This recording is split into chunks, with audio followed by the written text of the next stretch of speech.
driving in, and I was thinking about the game yesterday, and I was thinking about the news going into the day yesterday that, here it was going in. We were pretty certain that Anthony Richardson was going to play. More on that in a little bit. And then, obviously, we get the news that Joe Flacco is the guy that's going to be the quarterback for the Colts yesterday. And, yeah, it wasn't like the most hanging in the Louvre style win, but it's a win nonetheless for the Colts. And now you get a situation where they really have a chance. I mean, whoever would have guessed this, and I know that it's really early in the year and probably too early to even mention this, but to use as a barometer, they are obviously right there swimming in the not necessarily completely deep end, but that weird area between the lap lanes and the diving area of the pool with a bunch of other teams in playoff contention. And so as I'm looking at it, I'm thinking, okay, you have two different things in play here. And I got to thinking about this song from, I don't know if it was like my late high school or early college. I think it was high school years.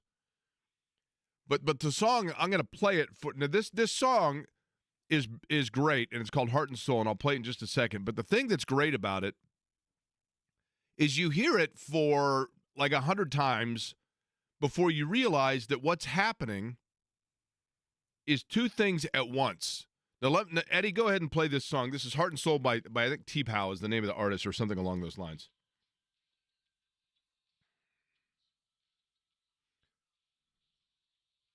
Okay, now, let it keep going there. So you have the main chorus that you know of, where she's talking about how she just needs a little heart and soul, right? But yet underneath it, you realize, wait a minute, the same artist is singing a completely different song. There's like two songs going on here at once that blend together, and it's pretty enjoyable, but the part that you think about as the main part of the song is not what's carrying the song. The song's being carried by this undercurrent of a subtle lyric, right? And this subtle track. That part right there, that's Joe Flacco. That's what's carrying the Colts right now. But Anthony Richardson is the main chorus. That's the part that when you think about this year's Colts, when you identify the Colts, the name of the song of the Colts is Anthony Richardson. But Richardson's being completely carried right now, the Colts are, by this undercurrent. And what it creates now is these storylines that are overlapping one another of this year's Colts team, which is either going to be fabulous and brilliant and fascinating and turn into a top 15 hit, or they are going to collide and it's going to turn into a disaster. And what I mean is this. Anthony Richardson, and I still maintain this with 100% certainty, this season is about the development of Anthony Richardson. But that development, the Colts are riding this fine line, because if that development is such that they don't want to stunt him by playing him when he's not 100%, they're bordering on becoming a detrimental thing and having that turnaround. So you have two storylines. You have two lyrics that are singing along right now. You've got the one of developing Anthony Richardson, your main chorus, and then you've got the undertone song that's just playing along, and you don't realize it, but is actually carrying the song the whole way. Joe Flacco's leadership and maybe not leadership, but just veteran play to come in and win games for them.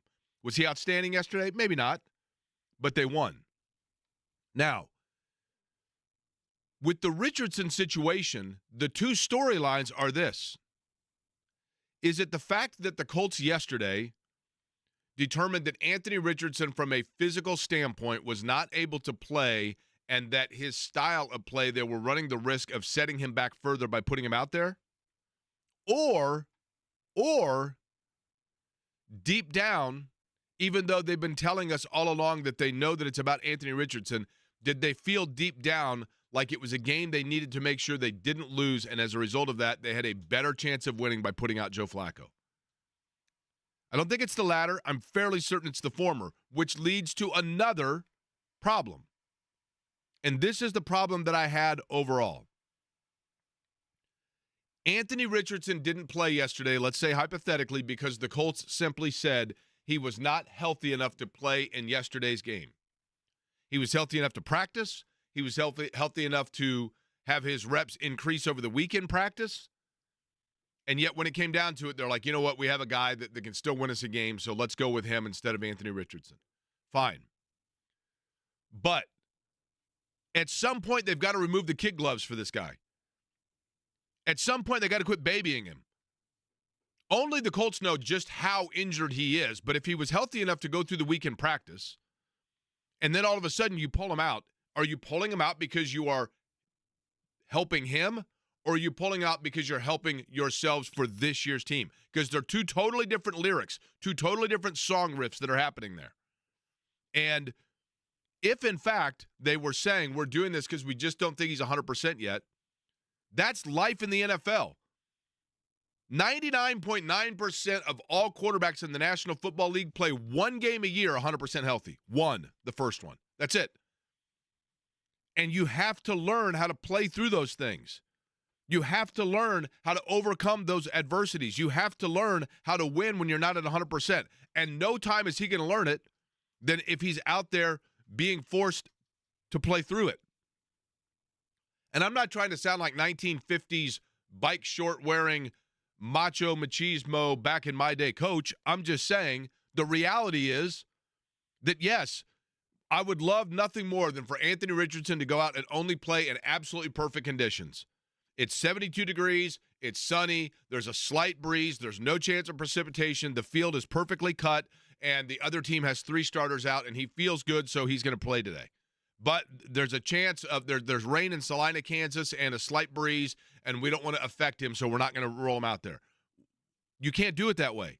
If this is your quarterback of the future, and if a quarterback is the guy that you are building around, he has to be ready to play in every situation.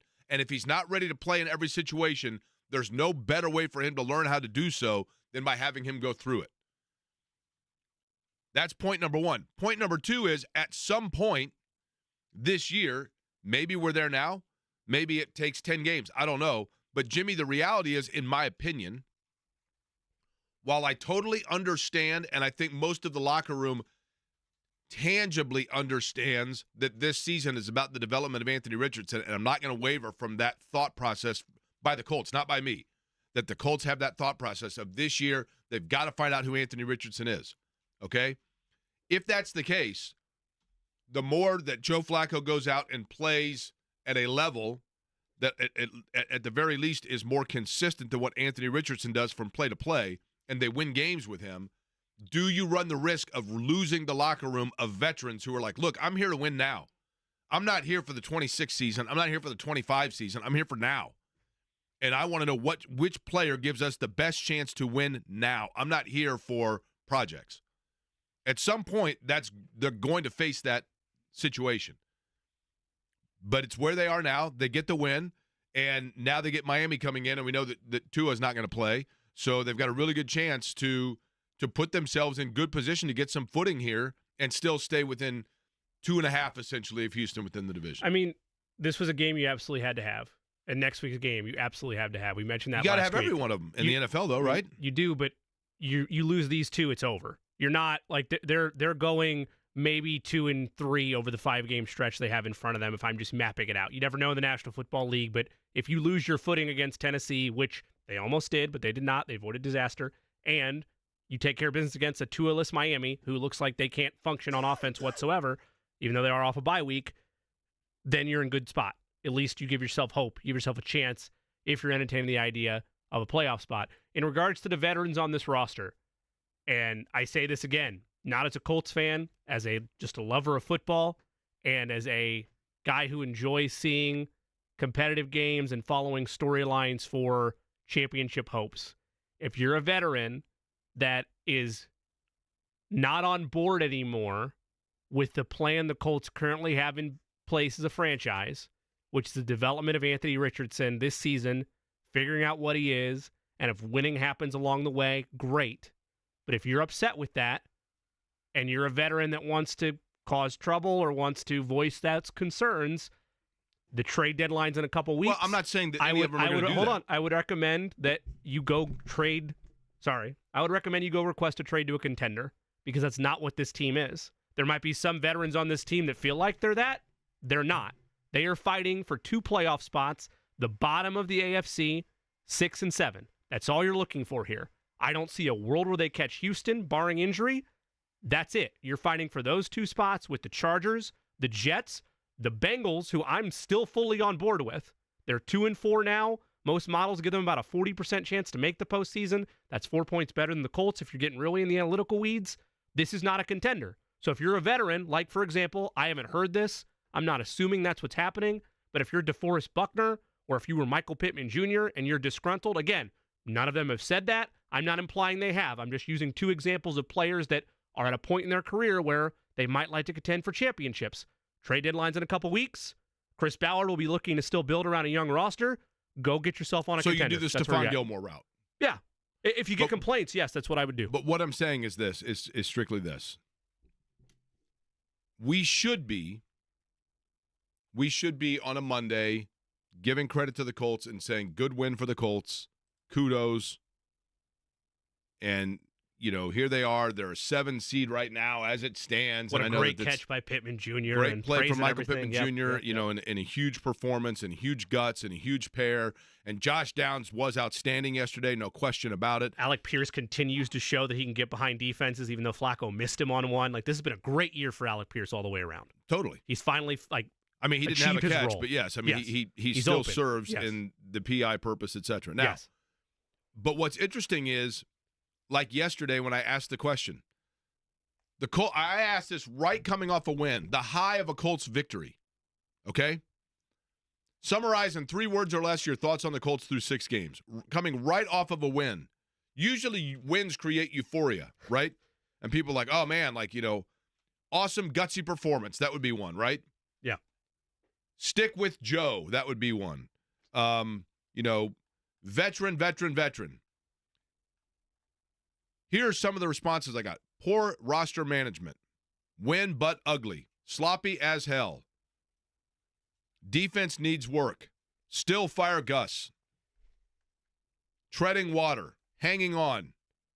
Indy 500%. That's pretty strong. Mediocre. No great expectations. Just holding on. Just doing enough. It's the NFL, man. They won a game in the NFL. We should be praising that. But there just are question marks, and when the question marks come around, the guy that is the face of your franchise, or you're hoping it to be, who now, through 23 opportunities to do so, has started and finished a total of 4 games. 4 games. I do agree with you, by the way, on the idea of, you had this tweet yesterday. I thought it was very well put. Nobody, and you said at the top of the show, nobody's operating at 100% in week 6. Like, at some point, whether we want to say he's injury prone or not, he's going to deal with the adversity of not being healthy. That's why I was more upset with him not being out there, because all I hear are quotes about how he really wanted to go, but there was some lingering pain, and they wanted to keep him safe another week. This is what I said right when it was announced that he was not starting. I realize the Colts don't want to stunt Richardson's development by playing him when he's not 100%. But eventually, you need to realize quarterbacks are seldom 100%, and if one can't play below that percentage, then development is irrelevant. Yeah, and that's kind of where I'm at with it. Like, you can't coddle, and okay. that felt like coddling. Which leads to this question, and this is the biggest undercurrent, other musical aspect of the song. Mm-hmm. You have the main narrative of the song playing, and then you have this undercurrent that you hear it 100 times before you realize there's a second song playing, and then you think, how did I not hear that other song the whole time? Are we going to look back years from now? That song that I played for you, okay? I'd heard that song for 20 years before I realized that there was a second song being sung underneath it. It just always was music to my ears, and I floated along, and I sang along with the chorus, not even realizing there's a second song being played. Then I look back, and I thought, how did I never notice that consistent song being played underneath it? Is it possible that 4 years from now we look back on this yeir's Colts season, and we see wait a minute, how did I not see the underwriting song, which was this? And I don't know that this is the case, Jimmy, and I can't. This is the first time, though, that I thought this was a 1% chance of a possibility, okay? Is it possible that the Colts now, is it possible? And feel free to laugh me out of the room, because I'm not saying I believe this, but I'm saying it's the first time that I think when you're creating all hypotheses that this one can enter the room and not get laughed out of it. Is it possible that what we saw yesterday was concrete evidence that the Colts actually have seen enough on Anthony Richardson and have realized he's never going to be the guy? Look, I'm not one, in regardless of the environment, to totally take something and throw it in the trash, but it would undercut everything they've said publicly about him, which is why I'm not willing to believe the idea. I don't think it's the craziest thing I've heard today. It's only 12-17. But no, I don't think that they've seen enough from him, because you would not. That's the problem, though. You are sowing distrust within the locker room if you're publicly saying a week before, no, Flacco is the backup, Anthony Richardson is our starter, and then you do a 180 on that. No. What I'm saying is this. Is it possible we're 23 games into his career and you say, I don't know that they've seen enough? Is it possible that they basically say, because we haven't seen enough through 23 games, that leads us to believe that we're never going to see enough? At some point, we have to make a decision here. Now, the problem with if Flacco goes out there, and again, I don't think there's a quarterback controversy, because I personally do think they're still going to start. It sounds like I'm hedging on what I said earlier, where I said this year is all about the development of Anthony Richardson. I still believe that. But what I'm saying is, people that are like, they need to just start Flacco because he wins them games. Let's say that Joe Flacco wins every game here on out. And let's say they finish, what would that put them at, 14-3? Right? I'm sure that's probably right. Yeah. Okay. Yeah, well, they have 3 losses. If they win every game here on out, they go 14-3, right? Yeah. So if they go 14-3, they're probably the number 1 seed in that scenario, right? Yep. And then Buffalo or Baltimore or Kansas City comes here and beats them in either the divisional or AFC title round, right? Sure. Joe Flacco then decides he wants to retire. And next year, what do? You're right back to square one. Correct. It does you no good. Yeah. It does you no good. Correct. It just doesn't. But is it possible that internally now the Colts are like, that the Colts have, Jimmy, do you have, let me ask you this, just a yes or no question. All right. Do you have questions about whether or not Anthony Richardson is the long-term guy? Yes. Okay. Eddie, yes or no question. Do you have questions about whether or not Anthony Richardson is the long-term guy? Yes. Is it possible that Chris Ballard and Shane Steichen with Truth Serum answer that question the exact same way? That they still have question. And what I'm saying is, at what point do you reach the point where you say, we are this number of games into his career, and we now need to go ahead and make the determination of a final answer? It's very, very, very early. I realize that. But is this the first time that is a non-ludicrous question? I mean, people, feel free to message me and tell me if I'm way out of bounds here. I think it's, I understand why they held him out again. I get it. There is some fear, I would gather internally, because I would feel the same way if I was in charge of my job security. Because if you're Chris Ballard, in any other world, and some of the Colts front office appear to be living in fantasy land with this, so maybe what I'm saying is just outlandish to them. In any other world, Chris Ballard's last hurrah in Indianapolis is tied to what happens with Anthony Richardson. There's already enough question marks about his team-building prowess and his ability as a general manager that all the reset button we've hit, from Andrew Luck to the Band-Aids to whatever else, is tied to Anthony Richardson. So they're hand in hand for me. If that's the case, then but that's why, in part, you can't have that answer to that question. And because Chris Ballard is linked to Anthony Richardson, that's why, to me, somebody asked me the other day, they're like, a conversation that I had last night. Somebody texted me very late at night last night, and we were discussing this. Let me read you an exchange I had last night, because I think it's a fair critique. By the way, the reason my answer is yes is because I've only seen him for 4 games each season. and he's only finished 4 games. My answer is not yes because I doubt him. My answer is yes because I don't know what he Right. is yet because Right. they're doing things like not Right. playing him against the Titans. Right. Exactly. Okay. I got this last night. Jake, Indy Media is hopefully happy with the Colts win, probably not because we need to develop Anthony Richardson. And I said, don't shoot the messengers. Our job is to opine and speak to the Colts philosophy. I don't think if you are somebody that like is doing backflips because the Colts won or upset because they lost or whatever, then you don't have the objectivity to be able to opine. I'm not saying you. I'm saying this is what I'm saying to the person that texted me. And they said, yeah, but the NFL is a win league now. Win now league. The Colts made a mistake with an injury-prone, inexperienced quarterback. It's a win now league for about 5 teams. So what I said was Ballard's philosophy is to win games over time with Richardson. Developing Anthony Richardson guarantees Ballard 3 to 4 more years to be judged. He is attached with Ballard with Richardson, no question about it. He is absolutely attached with him. 239-1070 is the telephone number. We'll play the sounder to let you shout it out and tell me whether or not I'm crazy and your thoughts on yesterday's game in just a second on a day in which Don Fischer is going to join us. Also, potentially Mike Chappell, and we might have a Colts player coming up in the 2 o'clock hour.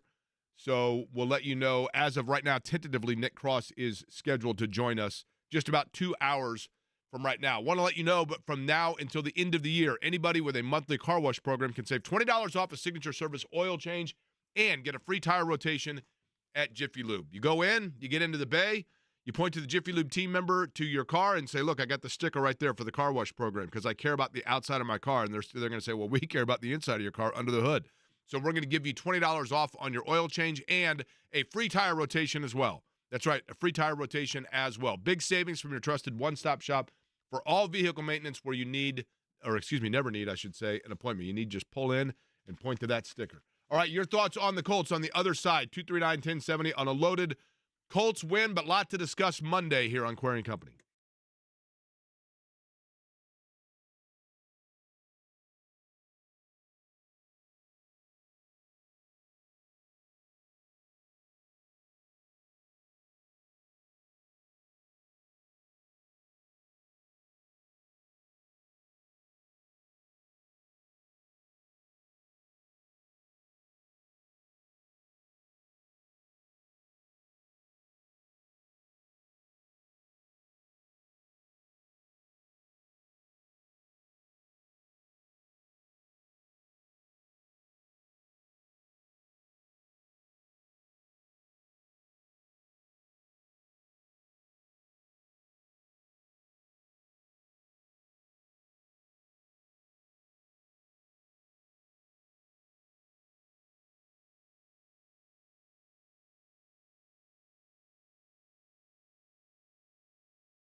Okay, the tweet of the day so far goes to Squad Bets, who helps you win money by placing wagers apparently on MMA. Jimmy, you should get with him for the Jimmy's Plays of the Day.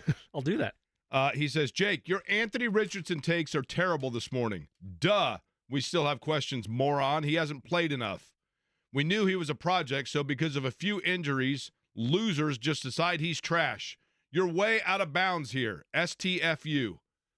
Again, I didn't say any of that. I'm saying, is it possible that that's starting to enter their thought process?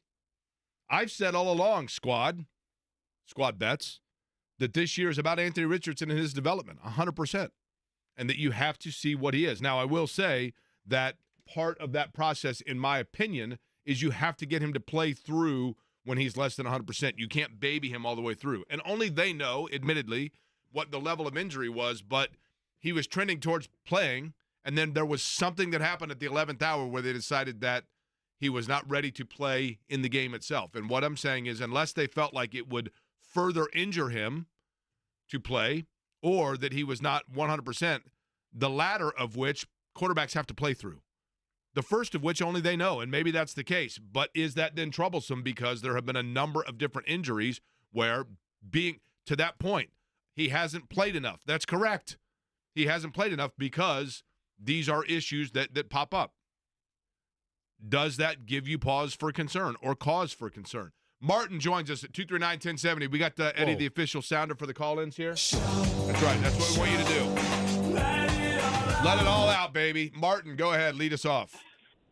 Hey, Jake. How you doing today, man? I'm all right, other than Squad Bets thinks I'm a moron. But I'm used to that. Yeah, there's a reason you're on the radio every day and he isn't. Just saying. So, well, thank you. It is what it is. It's called bribery. Couple things here. The best ability is availability, and he ain't available. Number two, in regards to Anthony Richardson, going to take you back to your time in St. Louis, home of Yogi Berra. It's getting late early. See you later, guys. That's a good way of putting it, honestly. Nobody goes to that restaurant anymore because it's too crowded, right? That's my favorite Yogi Berra. Although I do think that after a while there are quotes that are just attributed to Yogi Berra, even though he probably never said them. But yes, it's getting late early. That is a perfect way of saying it. I don't think that's the case, but I don't know it. It's the first time that I've started to think it of, I don't know. I mean, is this going to be a nonstop problem? Ken, what's up, Ken? Yes, I like your show, and I would like to say that I think we have a first-class quarterback with Flacco, and then bring Anthony Richardson along a little more slowly. Let him play in some games and or part of games, and use his running ability, and bring him along more slowly. That's all I got to say. That's Take Ken. care, have a great day. I appreciate it, Ken. You do the same.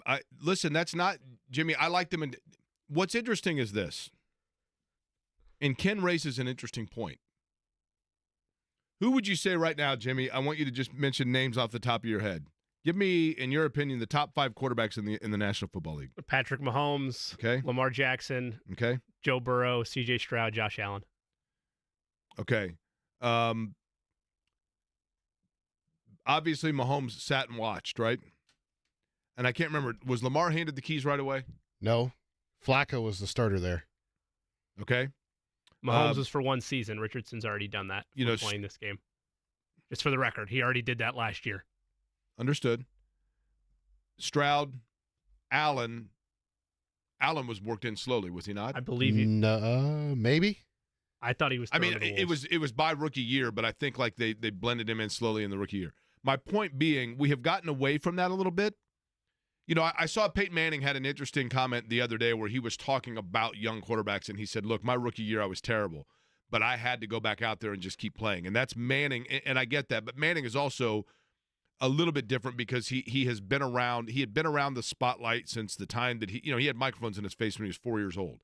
And it's a little bit different because I think that he had just a structure around him for such a long period of time that he had a safety net a little bit, psychologically speaking, of all the pressures that come with that a lot of quarterbacks don't. But there is no doubt about the fact that there was a time where when you were drafted in the National Football League at the quarterback position, you did sit and watch for a year, 2, maybe even 3 before you fully got in. obviously we're in a different era now from that, but do you I personally, as I've said, every time that Anthony Richardson they felt able to go, he's going to play this year.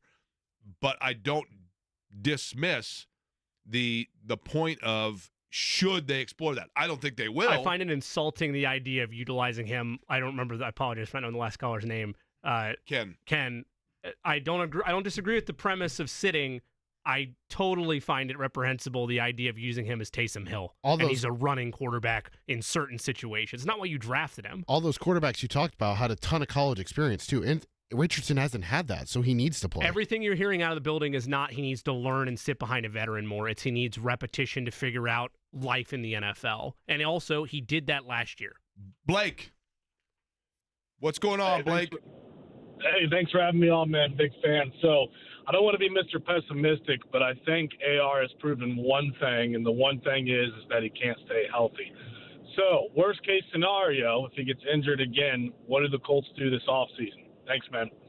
I think you still give him another year, Blake. I appreciate it. The thing is this with him. I was talking yesterday. I was talking to Scott Hoke. Love Scott Hoke, by the way. One of the all-time greats. And Scott Hoke, who used to do Pacers television, we're sitting there talking, and we were talking about Jonathan Bender. And I said, Scott, Jonathan Bender got the money that he got, and Jonathan Bender got like the second contract that he got because there was such this tantalizing the Pacers executives and coaches saw him in practice when he was healthy and saw what he could do. And Scott Hoke said, I'll never forget, Jake, watching a practice where Jonathan Bender got the ball in the baseline, and he said, I'm sitting there and he said, I think Boyle was next to me. Isaiah was the coach. And Bender gets the ball in the baseline, and he said, I kid you not, he took 2 dribbles, and then he takes off towards the basket, but he's sailing towards the basket and contours his body to go under the basket and do a reverse dunk from the other side, and he had taken off from like just inside the 3-point line. And he said it literally was the most unbelievable feat of athleticism I had ever witnessed with my own 2 eyes, to the point where Isaiah Thomas stopped practice and said, okay, I'm stopping the practice because I want everybody to just take a deep breath on what you just witnessed. But he couldn't stay healthy and do that in games, but that's why they kept chasing the high. And I think with Anthony Richardson, you do, even if he's banged up this year, you do give it one more year because you've seen enough plays of falling on the back heel and throwing 65 yards in the air for a perfect strike. I mean, there's enough body of work there and enough sample, there's enough sample to lead you to believe that could be the body of work. It's just the body of work in a health standpoint. Give it one more year as the starter, correct? When you say that, you don't mean give him one more year on the roster. You mean give him one more year as the starter. Yes, I think you go all the way through next year to see what possibilities are there and to continue trying to fire up the engine. Yes. Important to remember, after next season, they have the decision on the 5th-year option with Anthony Richardson. Right. So that's what I mean. They have another year to go through. All right, 239-1070 is the telephone number. They are lined up. We will get to all of you. And then Don Fischer going to join us bottom of the 1 o'clock hour. Mike Chappell, Nick Cross as well. Loaded Monday here on Query & Company.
100% agree on the message that somebody sent me, by the way.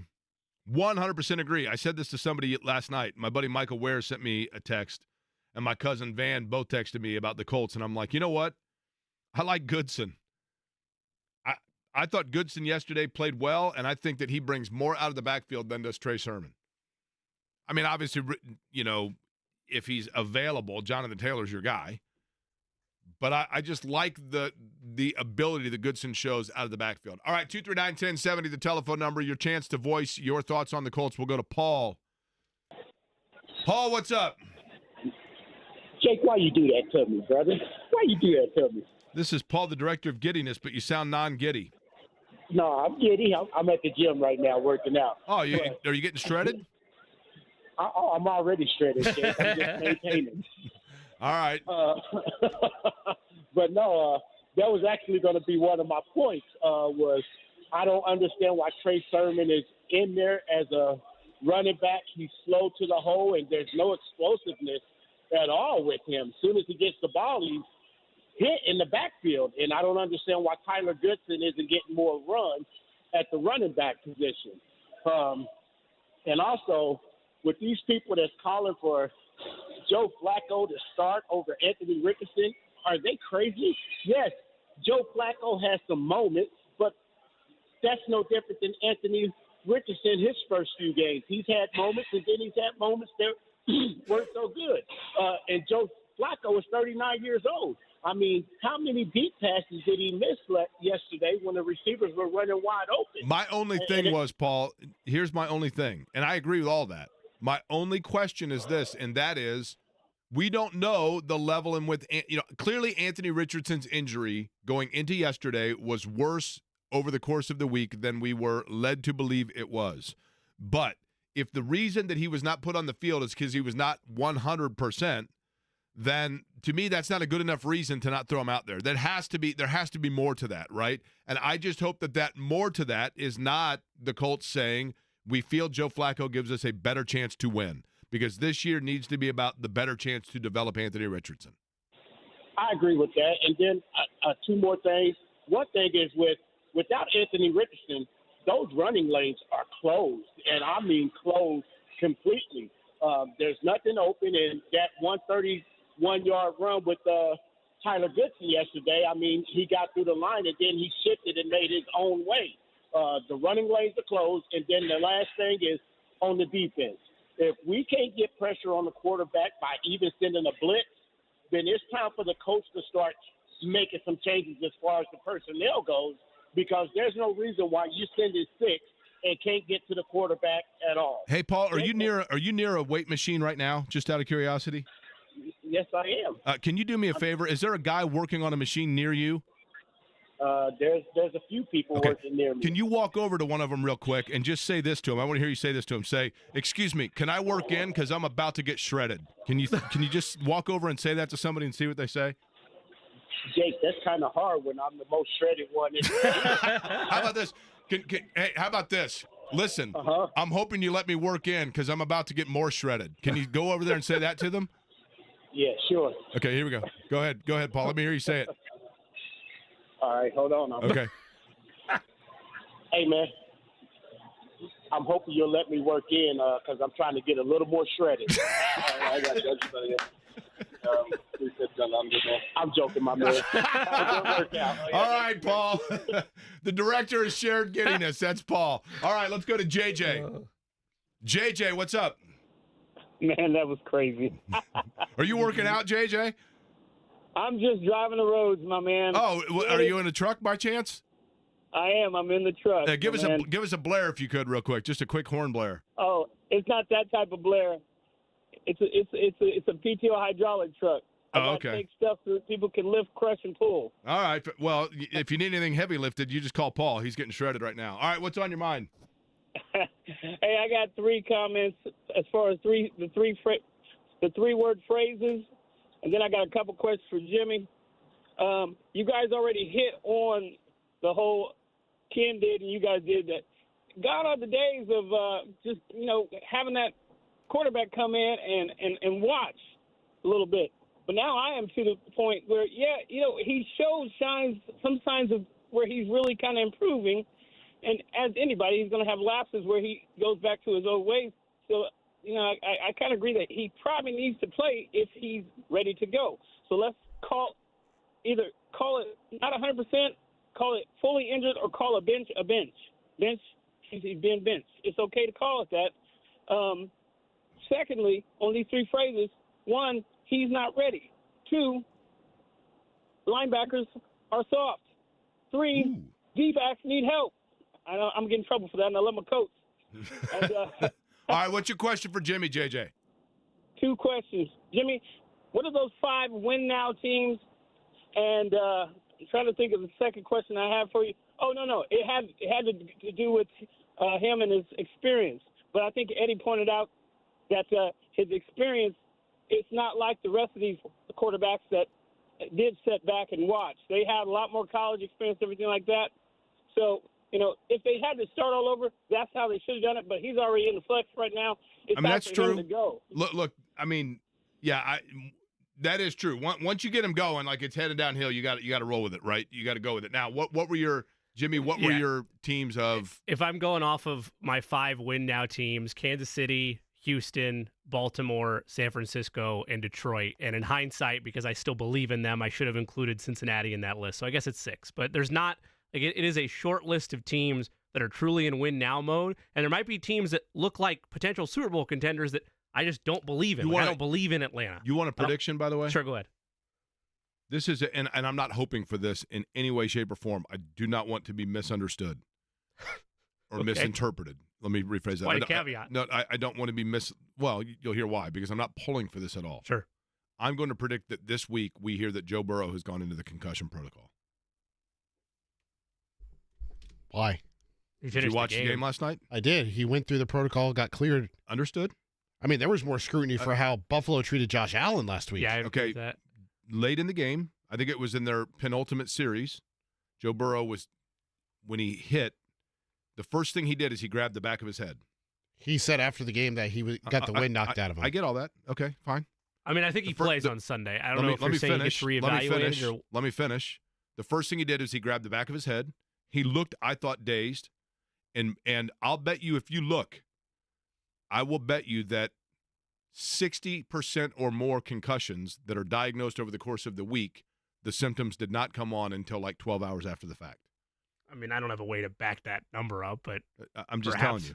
I think it's more common than you think.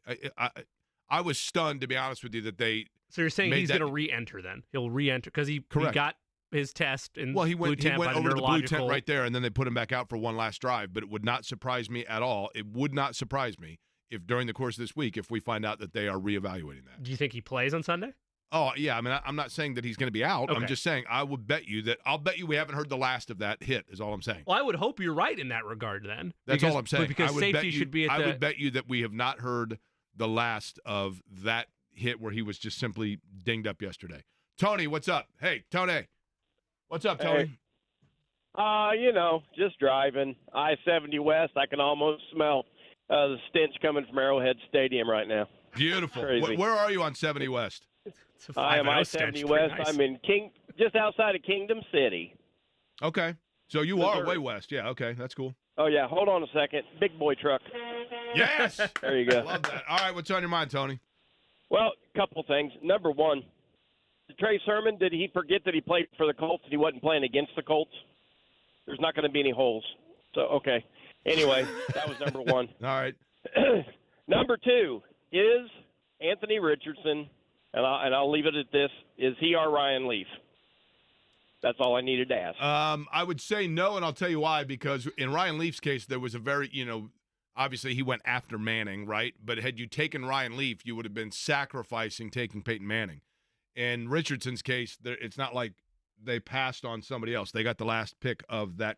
I mean, Levis would have been the only one. But of the quarterbacks that were in that, Young, Stroud, Richardson, they got the third pick of those three. You can remove Levis off that hopeful list, by the way. That's one I've seen enough of. Like, you could still be hopeful about Anthony Richardson, but your book is Alan Will Levis. By the way, Paul the mailman has sent me a photo. Paul the mailman has sent me a photo of him working out with the mail trucks. Now, this looks like it might be photo. Oh, wow, wait a minute. Okay, I believe what we have here is a before and after photo of Paul. And yes, in fact, Paul is now shredded. Jimmy, I'll let you determine. Paul is, in fact, shredded. Oh, man, certified shredded here. I'll tell you who else is by shredded. Paul. Is Chap next? Eddie, do we get a hold of Mike Chappell? Yes, sir. All right, Mike Chappell is going to join us just a couple minutes after the top of the hour, and we will continue phone calls over the course of the show as well on this Monday edition, Query Company.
Now, I guess the sun's going to come out at some point today, but it's definitely autumn out, right?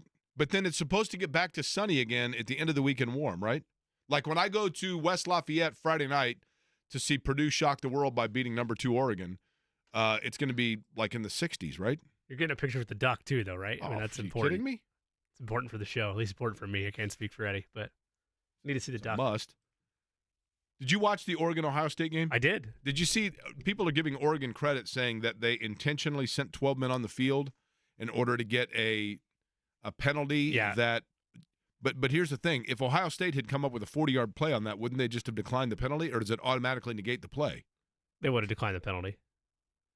But it runs 5 seconds off the clock? Because it was a play that happened after the ball was snapped, not a pre-snap penalty. In other words, I don't think Oregon did that intentionally is what I'm getting I mean, at. For the idea of gamesmanship and brilliance, I hope they did. But yes, you're right. All it takes is a 40-yard completion. It was a fabulous game, and it was kind of an inconsequential game because literally Ohio State going and losing in Eugene by a point, they're right there in the thick. And then Penn State goes and wins at USC, so now they jump in between the two of them. So they're 2, 3, 4, Big Ten in the rankings. Penn State, I'm still with Penn State in the I need to be shown more category. Penn State should move to Missouri because to me they're the show me school because every year they do this, right? Yes. Oh, Penn State, they're the team that's going to beat Ohio State, and they lead them through 3 quarters and lose by 3 touchdowns every year. Joining us now, and I'm sure thrilled to be doing so on that segue, talking about the Colts. He is, of course, the Dean of Colts Writers. You can read his work and see him at CBS4 and WXIN Fox 59. Mike Chappell joins us on the Express Pro Tire and Auto Guest line. Chap, I'll begin with the elephant in the room question, even though it's an elephant we've been petting now for an hour. And that is Anthony Richardson and the peculiar decision at the seemingly 11th hour for him to not go. I thought from a health standpoint, it appeared as though he was going to go because they had increased his reps over the course of the week. What exactly do you believe, the final determination, and when was it made that he would not play? I'm guessing Friday. They increased his reps until Friday when he was limited. And because he was limited Wednesday, full Thursday, limited Friday, which means they wanted to make sure Flacco got a good portion of the reps. And the thing is, we don't know what limited means. Does it mean 10 reps? Does it mean 90%? We don't know. It's just an ambiguous term. So, it's a different. They don't share, which I don't. I understand that they're not going to tell us why. We'll talk to Shane Steichen at 2:30 today, 2:20 today, and I don't think he's going to clear the air anymore about how close was it. Richardson worked out prior to the game, but he wasn't going to play. And being the third quarterback, if it got into that, he probably would have just handed off and gotten out of the way. So, yeah, I don't know. I always take the approach on these things is he wasn't ready to play. Players want to play. I'm guessing, knowing Richardson, that it was up to him, he would have played. Maybe this is probably a case of where they save the player from himself. I don't know. We've had players before that, I feel ready, whether it's a concussion or whatever, and the team doesn't do it. So I don't think anything changes. When he's ready, he plays. I do believe to some level that Flacco gives him the best chance to win right now. I do at some level, just because he's more efficient. He gets the ball generally where it needs to go. And you have a better idea with Flacco what you're going to get one play to the next, right? So you can scheme it a little bit better, Mike. But I guess my question would be this. There are a lot of layers to this onion, but I'm going to start with this one because you touched on it. I don't think anybody disagrees that Flacco probably gives you better indication of what your ceiling is game in and game out right now, right, than Richardson. We know that. Having said that, veteran players on this team, they want to win. And if they're looking at it and they've now seen enough body of work to know that in their soul they feel that Joe Flacco gives them the better chance to do it from one week to the next, do you run the risk eventually of locker room, not revolt, but resentment of, hey, look, I know that this guy's the face of the future, but I want to win now? No, because I don't think there's that much of not that much of. There is no anti-Richardson sentiment in the locker room. None. Yeah, I don't think that's the case. But can that increase though as they see Flacco winning them games? Well, but he lost the game in Jacksonville, so him being the quarterback. So no, if this was Cleveland and they keep rolling Deshaun Watson out there, I'm pissed off because I want to know what you're doing. This is not the same at all. I understand what you're saying. Now, if Richardson comes back and he's healthy and they just stink up the field for a month and they don't go to Flacco, then maybe some players, because you're right. I mean, Ryan Kelly's in the last year of his contract. Jonathan Taylor's not getting any younger. So if I'm a player, maybe the younger players, I don't know. But if I'm a player, I don't care about next year. I'll worry about next year, next August, next July. You're right. Now it's about now. You know, the short term is what matters. But at the same time, it's a balancing act they have got to play because he's got to play, meaning Richardson. You cannot go into next year in the same spot you are this year, not really knowing what you've got. But you know, and he's got when he plays, maybe against Miami. I don't know. I mean, I would think so, but he's got to stay on the field. You can't have, you know, he's finished 4 of his 8 starts. He's missed whatever it is, 15 games. It's hard to. No, it's hard. It's impossible to have a face of the franchise who can't stay on the field. I was one of the naysayers about he's injury prone going into the season, because I really looked at the shoulder injury with Harold Landry being the only real injury that you had to deal with, because it was sort of unavoidable because of the way he got tackled, you know. But now it's you know, another injury, and it is bothersome. And the only way the guy can you know, erase this, if you want to call it a reputation, is to play and to finish. And that's why, Mike, to me, it's peculiar that he didn't go yesterday, and I'll tell you why. And it's hard for me to verbalize this, but let me try my best here. If one of two things had to have happened at the 11th hour, one, and hear me out on this, one is that Anthony Richardson went and said, I don't feel right. Or the other is the Colts said, we know you want to play, but we're going to hold you out because we don't want to jeopardize your progress back from this particular injury. The first one is problematic because it fuels into the stereotype of exactly that. He's injury prone, whatever else. The second one is problematic because at some point, Mike, they're going to have to see if the guy can play at less than 100% because nobody plays an entire year at 100%. So does that crack the first sliver of light through the door that the Colts are starting to question his durability? I don't think so. But, you know, like we talked to him last week, and he said, I'm not 100. I think if I remember right, I'm not 100%, but, you know, nobody's 100% once the season starts. And you cannot wait till he's 100. Anthony Richardson will never be 100% when he plays because of the way he plays. It doesn't work. When you're as aggressive as he is, when you're going to take hits like he does, you're not going to be 100%. But you've got to be able, you know, with that oblique, you've got to be able to do all the things that you need to do, the torque, the throwing, the cuts and the runs and taking hits, to where you can really do the job well. They can't wait till he's 100% because he won't get there just because of the sport. So they cannot be waiting until something. You know, there had to be some decision that they saw something in his practice, what he was doing, that wasn't quite right. I don't believe for a second, you know, one of them where he Richardson said, I'm not quite ready. I just don't think that's the case. The Colts had to see something. I don't believe for a second they thought, you know, this is Tennessee. We can win this game in our sleep or with Flacco. I don't think that's the case. I think when they believe he's ready, he plays. Because if not, then what are you doing? You know, and again, we can have an argument whether Flacco gives you the best chance to make the playoffs, if that's where you want to go. And again, right now they're in the playoffs, for those of you who care to keep track after 6 weeks. But they have to look long term. You've got to figure out what you got. And more than that, you've got to figure out, can you run your offense doing the things that he does with him staying on the field? You know, they cannot make him a pocket passer. That's not what they drafted. I don't think he'll ever be that anyway. You just have to find a way to maximize his skills without putting him too much at risk, which is really hard to do. The Dean Mike Chappell Fox 59 and CBS 4 is our guest. He joins us on the Express Pro Tire and Auto guest line. Chap, you mentioned, and I agree with you, that I don't think Anthony Richardson is the one that's saying, yeah, I can't go this week. I fully agree that it must be something the Colts have seen, but I look at what's left on the schedule and what's upcoming against the schedule.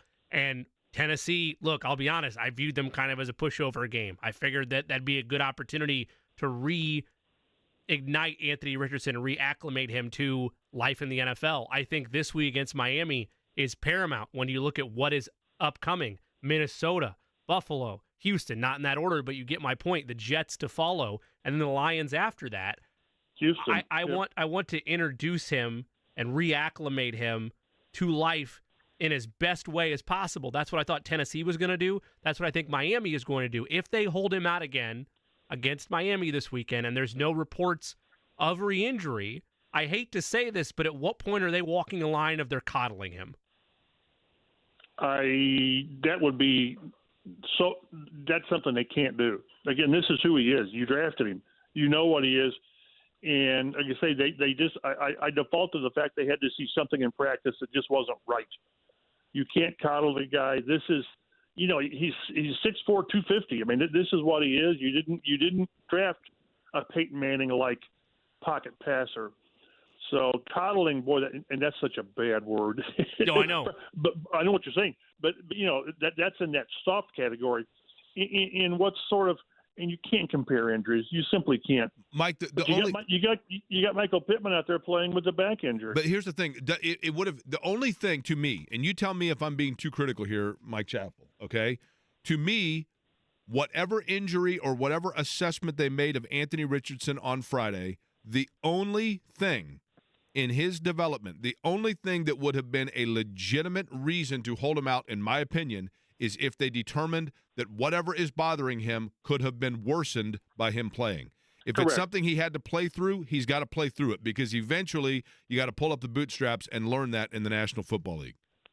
Agreed. And you'd love to get behind the curtain and see what the discussions were, but I just have to believe that after he went through a full practice on Thursday, that he came in, maybe he was a little sore than what they had hoped. Because, again, Wednesday being limited, it just doesn't tell us. You miss one snap, you're limited. You miss. If you're out there for every snap but one, you're limited. And if you're only in there for one, you're limited. So I just have to believe it coming out of Thursday that something perhaps with him. He thought, yeah, I can do this. Yeah, I'm a little sore when I do this and all this. So something had to happen or convince those guys on Thursday night, Friday morning, that he wasn't ready, and he was limited again to some point on Friday. Again, I default to the fact that when he's ready, he's got to play. I don't care if it's against Miami, Houston, and again, you're right, the schedule gets incredibly tougher. That's why it would have been nice if the defense had found a way to make a stop in Jacksonville, and you kick a field goal or whatever, and you win in overtime, and then you're really set up with Tennessee and Miami. So. But again, it's a tough situation.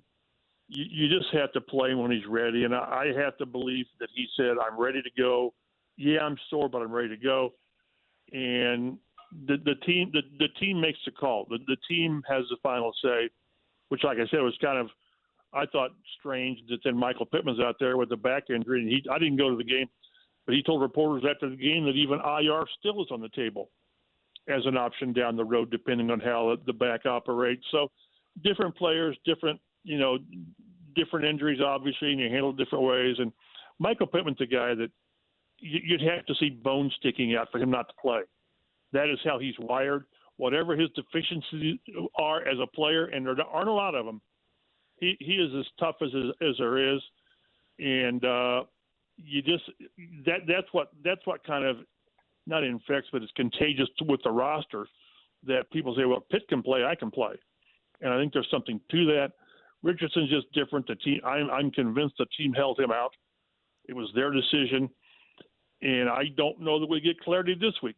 Maybe he's full all week. I hope he is, so that we can quit writing about this, the uncertainty. I was convinced he was going to play. I really was. But, I was in that same boat. And, Chap, we bring up the idea of the dichotomy and delicate nature of a locker room. You mentioned it with Flacco versus Richardson and the idea of them being a playoff team and ended right now and all that good stuff. I'm still with you and Jake. I think this is about Anthony Richardson and his development. That said, we discussed veterans that might be like, hey, I'm not getting any younger. I want to win now. My response to that was, okay, if I'm Chris Ballard and there's veterans that are upset with Anthony Richardson or the direction the franchise is headed, here's 6 contenders. Do you have a preference? The trade deadline's in a month. Am I being too extreme with that, or is that a legitimate thought if there's veterans that are wanting to put their window over what's priority number one for them as a franchise, which is whatever the heck Anthony Richardson is?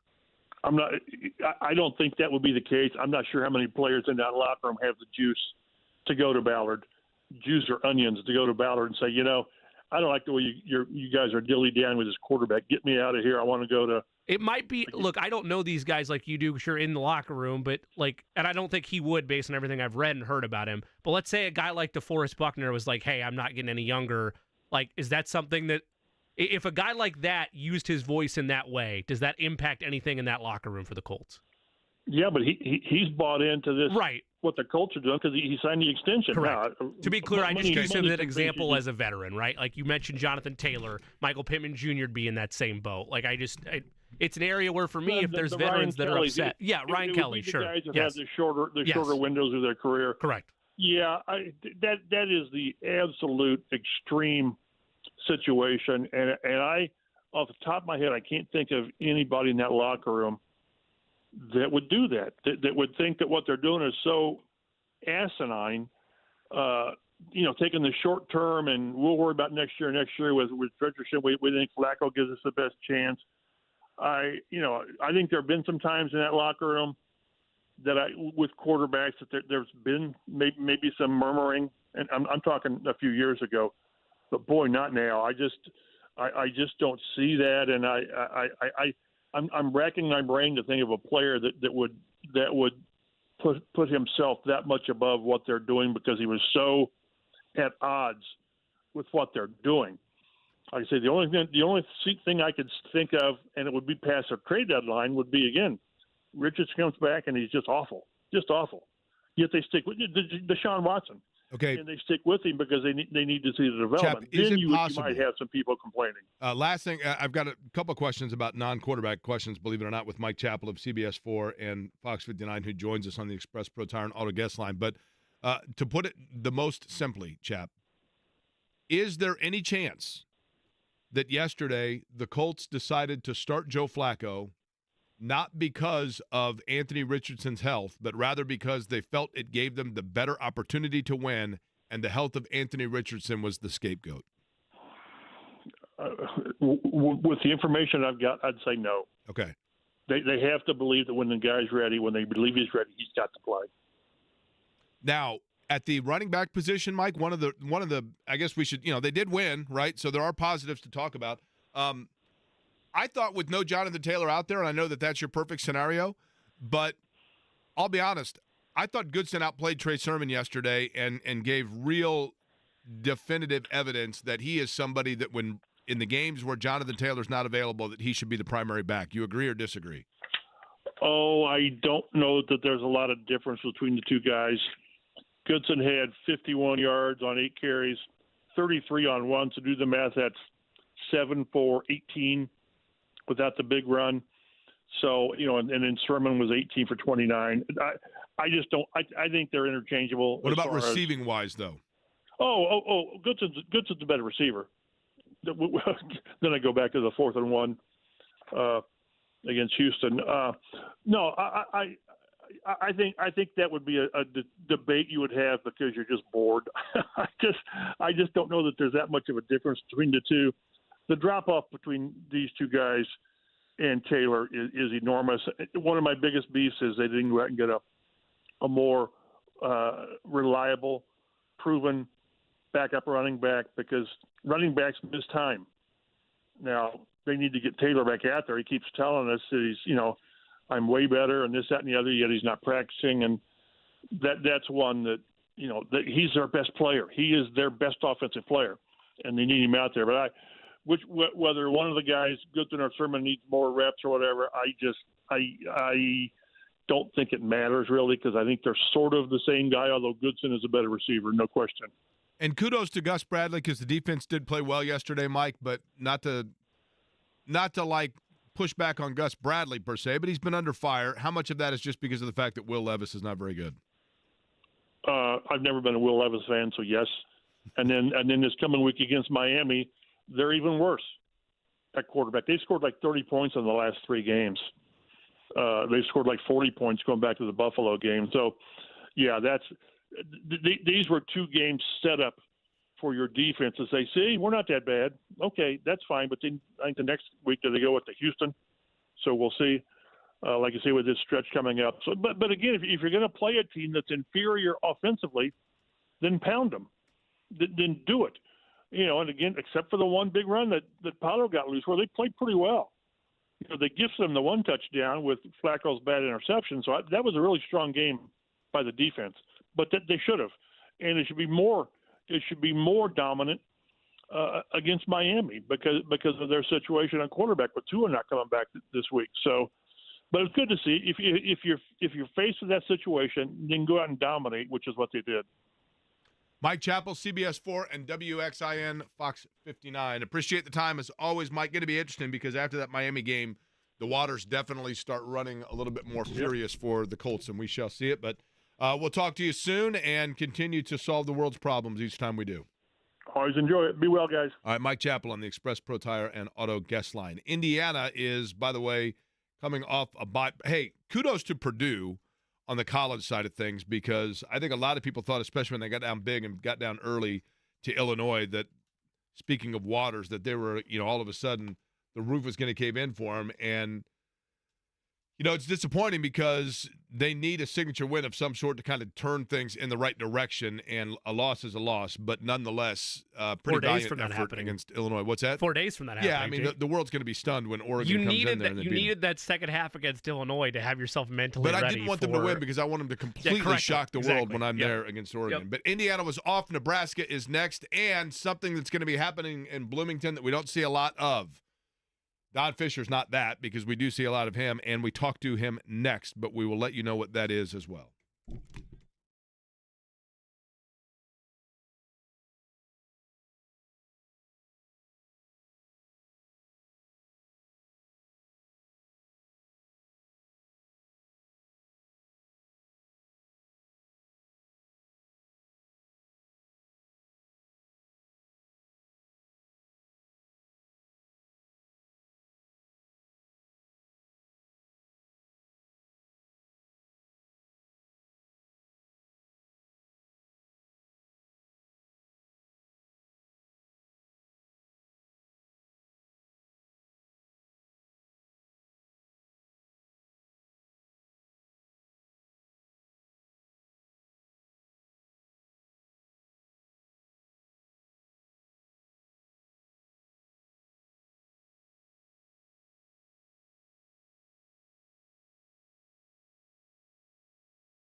Huge slate of college football games coming up. Obviously, still 6 days away.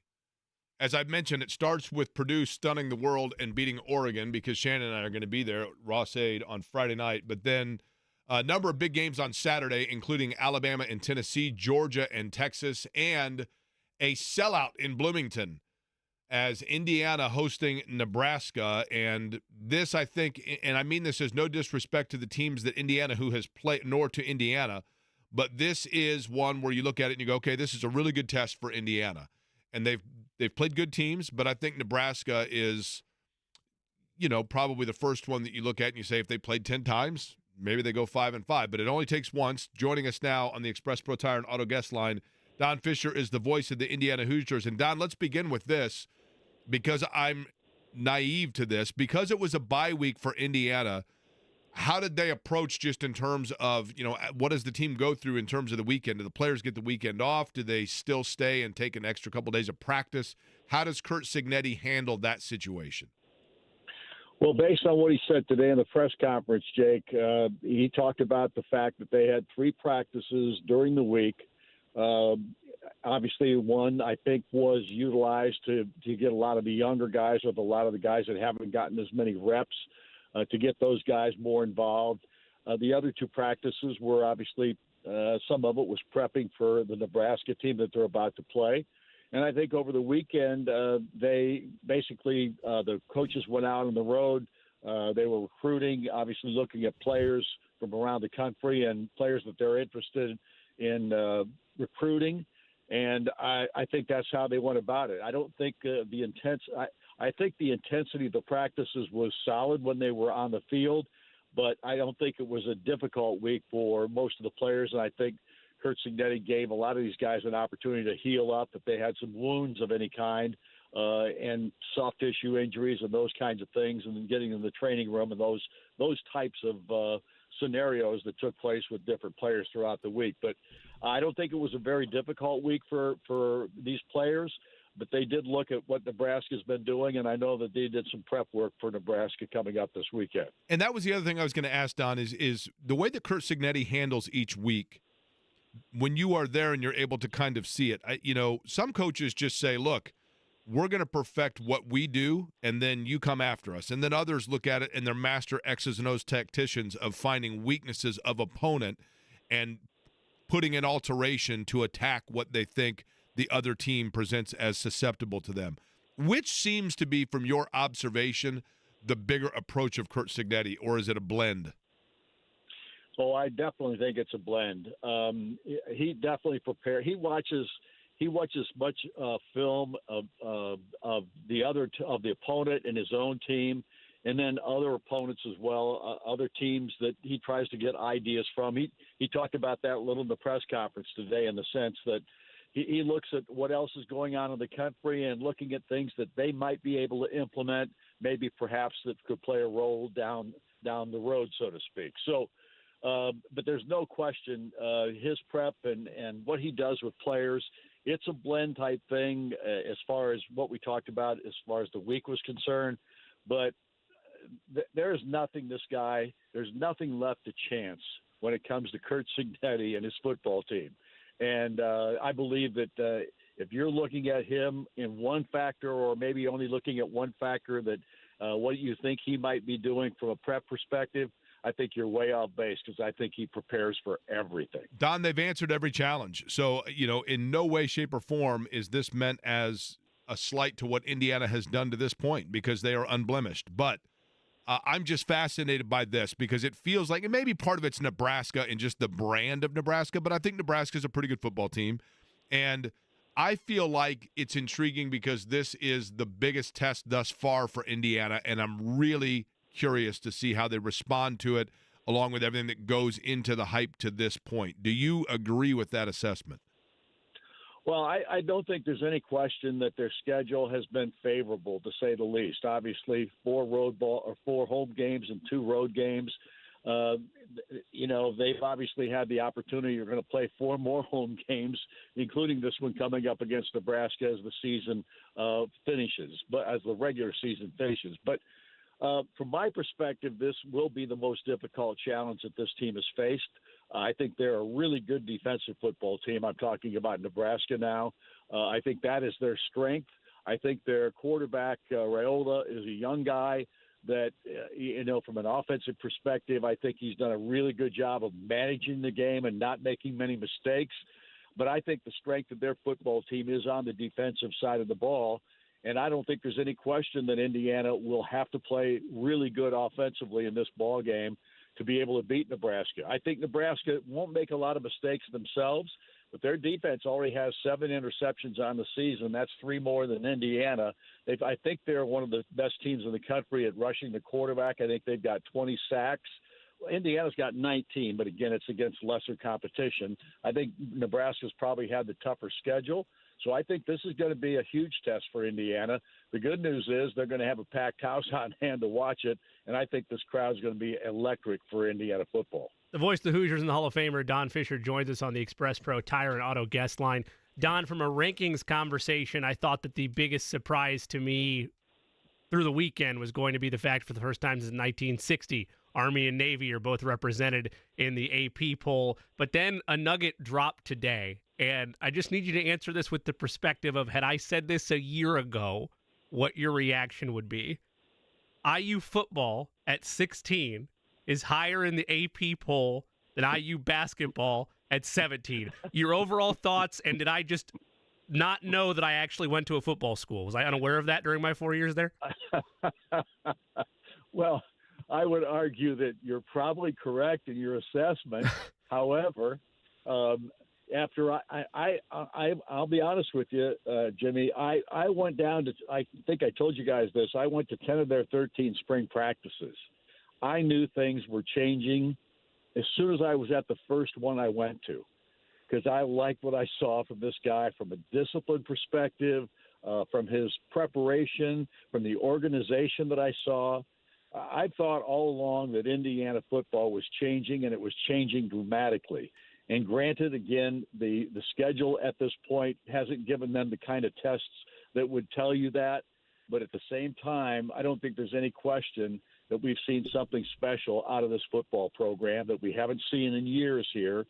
And again, I always put my quotes up there about the schedule itself. But I just like what I see. I think there's no doubt they could lose this ball game on Saturday. Do I think they're going to? No, but they could. And will that change everything for people? My feeling is it won't change anything for me because I've seen what goes into it. So at this juncture, from my perspective, yes, it surprises a lot of people that they're ranked. I'm not surprised by it because I thought I saw this going into the season, whether they would be unbeaten or with 1 loss or 2 losses. I just thought Indiana football is changing, and it's changing for the better. And I just love the fact, Don, that it just seems to be a focus, and it stays with them for 4 quarters of the game. They get up in the second or third quarter, and they just keep hitting with the same precision so that games don't become in question. But it's going to be a big one for them on Saturday to do that exactly against Nebraska.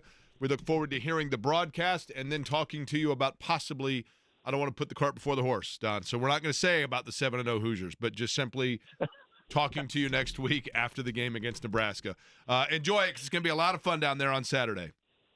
I think it is, too. I'm looking forward to it just like everybody else is. Appreciate it, Don. Don Fischer, the voice of the Indiana Hoosiers on the Express Pro Tire and Auto guest line. Don, actually, I see him occasionally in the same venue a couple of times a year, including one of them that opens up tonight, and that is, of course, the Pacers preseason action home game taking on Zach Edey and Memphis. That game getting underway at what time, Eddie? You will be obviously running the board for that, correct? Yes, game will start shortly after 7. The pregame show with Pat Boylan will start at 6:30. Okay, back into the Colts conversation, though, coming up here in terms of thoughts of yesterday and reactions to Mike Chappell's comments. Is there a question about the Colts that is maybe just a murmur, but could get louder? We'll explain, and I'll tell you what I'm talking about next.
You know one thing, Eddie, you pointed it out,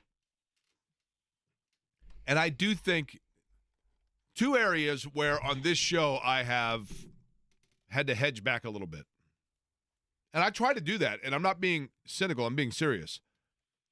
If I take a hardline stance on something and then realize it's wrong or see a deviation, I mean, I do think that I have a responsibility to be like, you know what, I was off on that, or if I am pivoting from something instead of being like one of those guys. I can't stand when you listen to a radio show and you hear some guy that's steadfast about something and you're like, dude, you said exactly the opposite of that a week ago. It drives me crazy, right?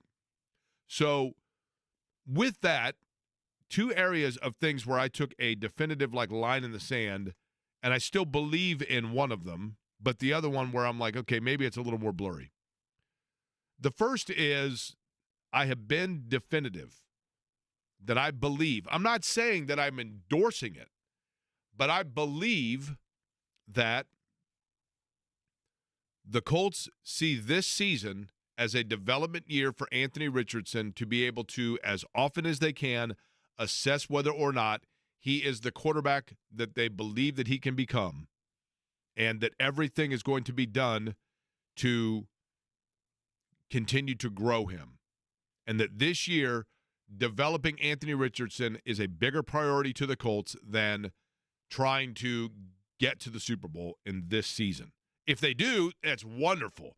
But what I'm saying is this is a longer-term vision than the immediacy of this season. And I still believe that.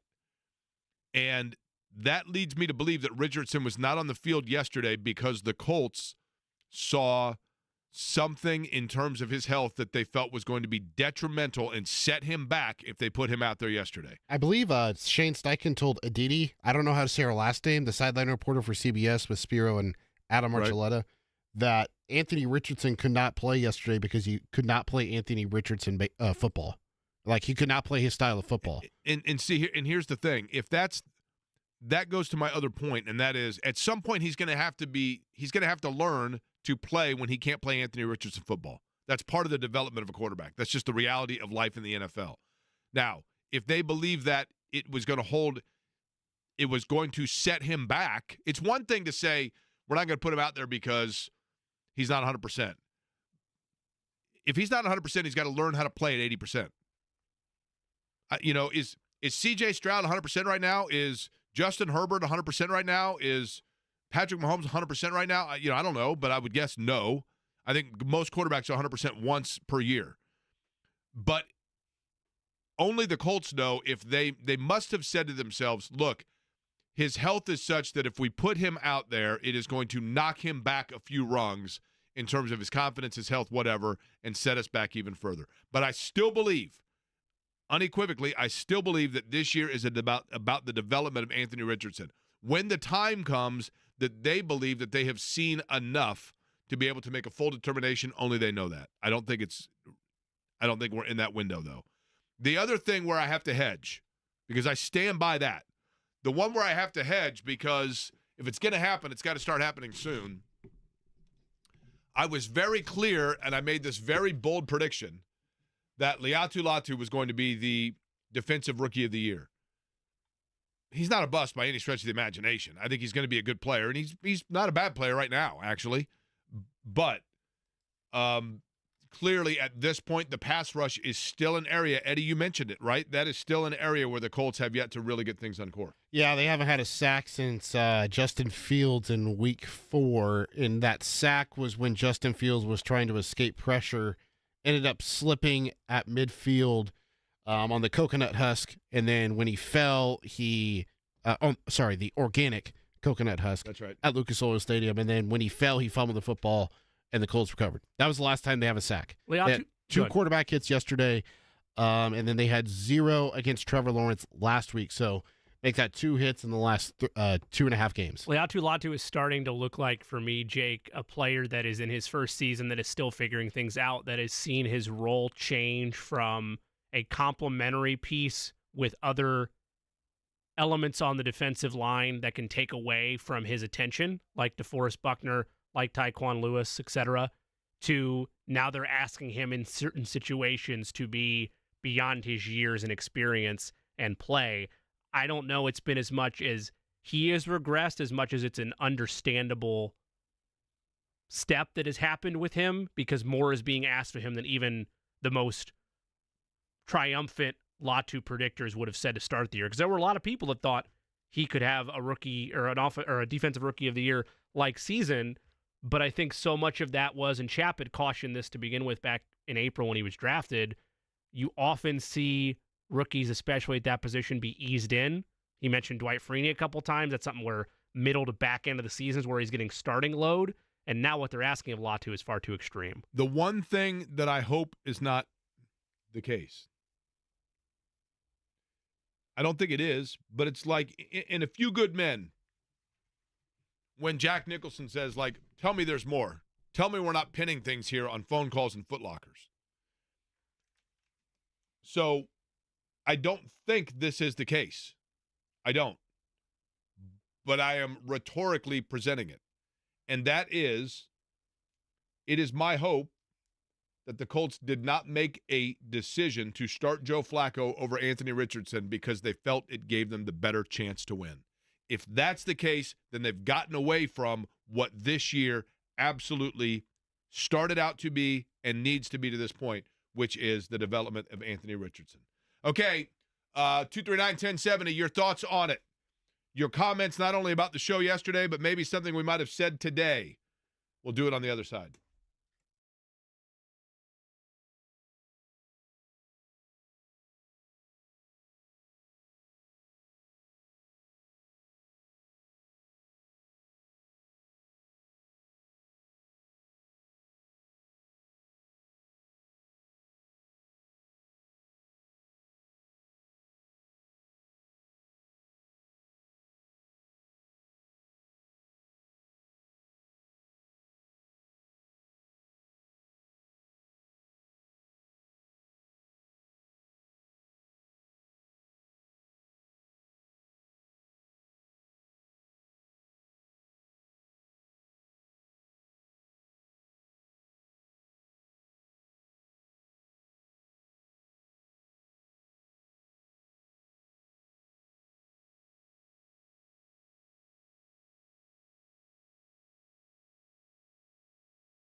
Okay, so it is weird. Admittedly, it's weird because the Colts won.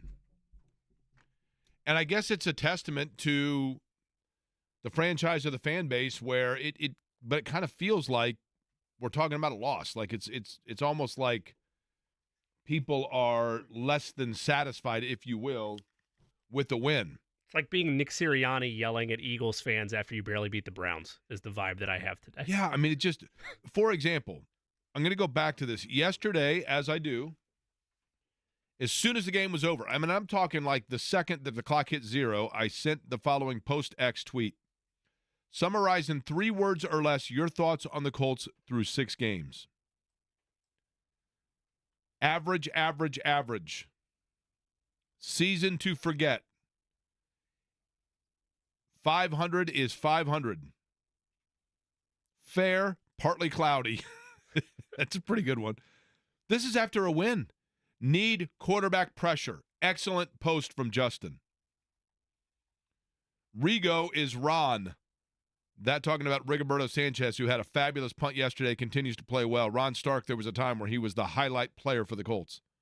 Good, bad, ugly. Simultaneously encouraged, skeptical. That's a good one.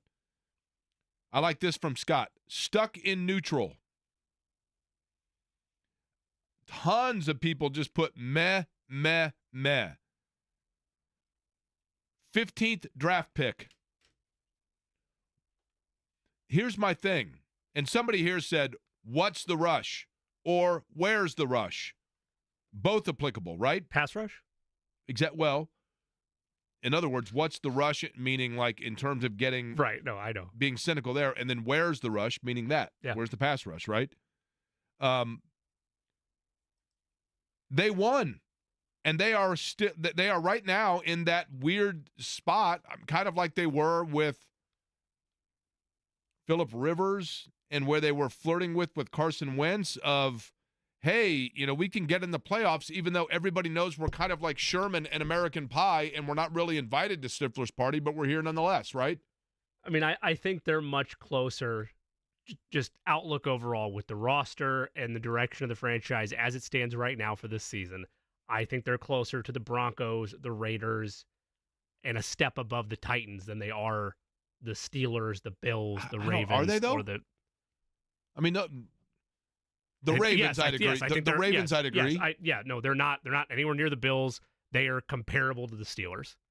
They showed separation yesterday with the bottom of the league and the Titans. But my point being, the reality is, Jimmy, that's enough. I mean, enough for what, though? I mean that. I don't mean that like to be a jerk. I mean it's serious. Right, like enough for who? Because the AFC is like a caste system. There's a small little sliver of upper class that dominates everything, and then there's a huge lower class income and like no middle class. So if you're in that middle class, which I think the Colts are, if the Colts are in there with Cincinnati and Cincinnati for that matter, at this point is terrible. I mean, If somebody erased your memory heading into this year of anything that Cincinnati's done the last 3 years, and you looked at it, you go, they're terrible. I think they have a pretty good quarterback, but yeah, sure. Okay, fine. Yes, full body of work. I don't disagree with you, and they barely beat the New York Giants, right? My point being, the teams with which the Colts were thought to be contending or looking back up onto in the AFC are not separating themselves. Miami's a dumpster fire. The Jets have struggled. Obviously the Jaguars are nowhere to be found. But here they the Chargers are sputtering.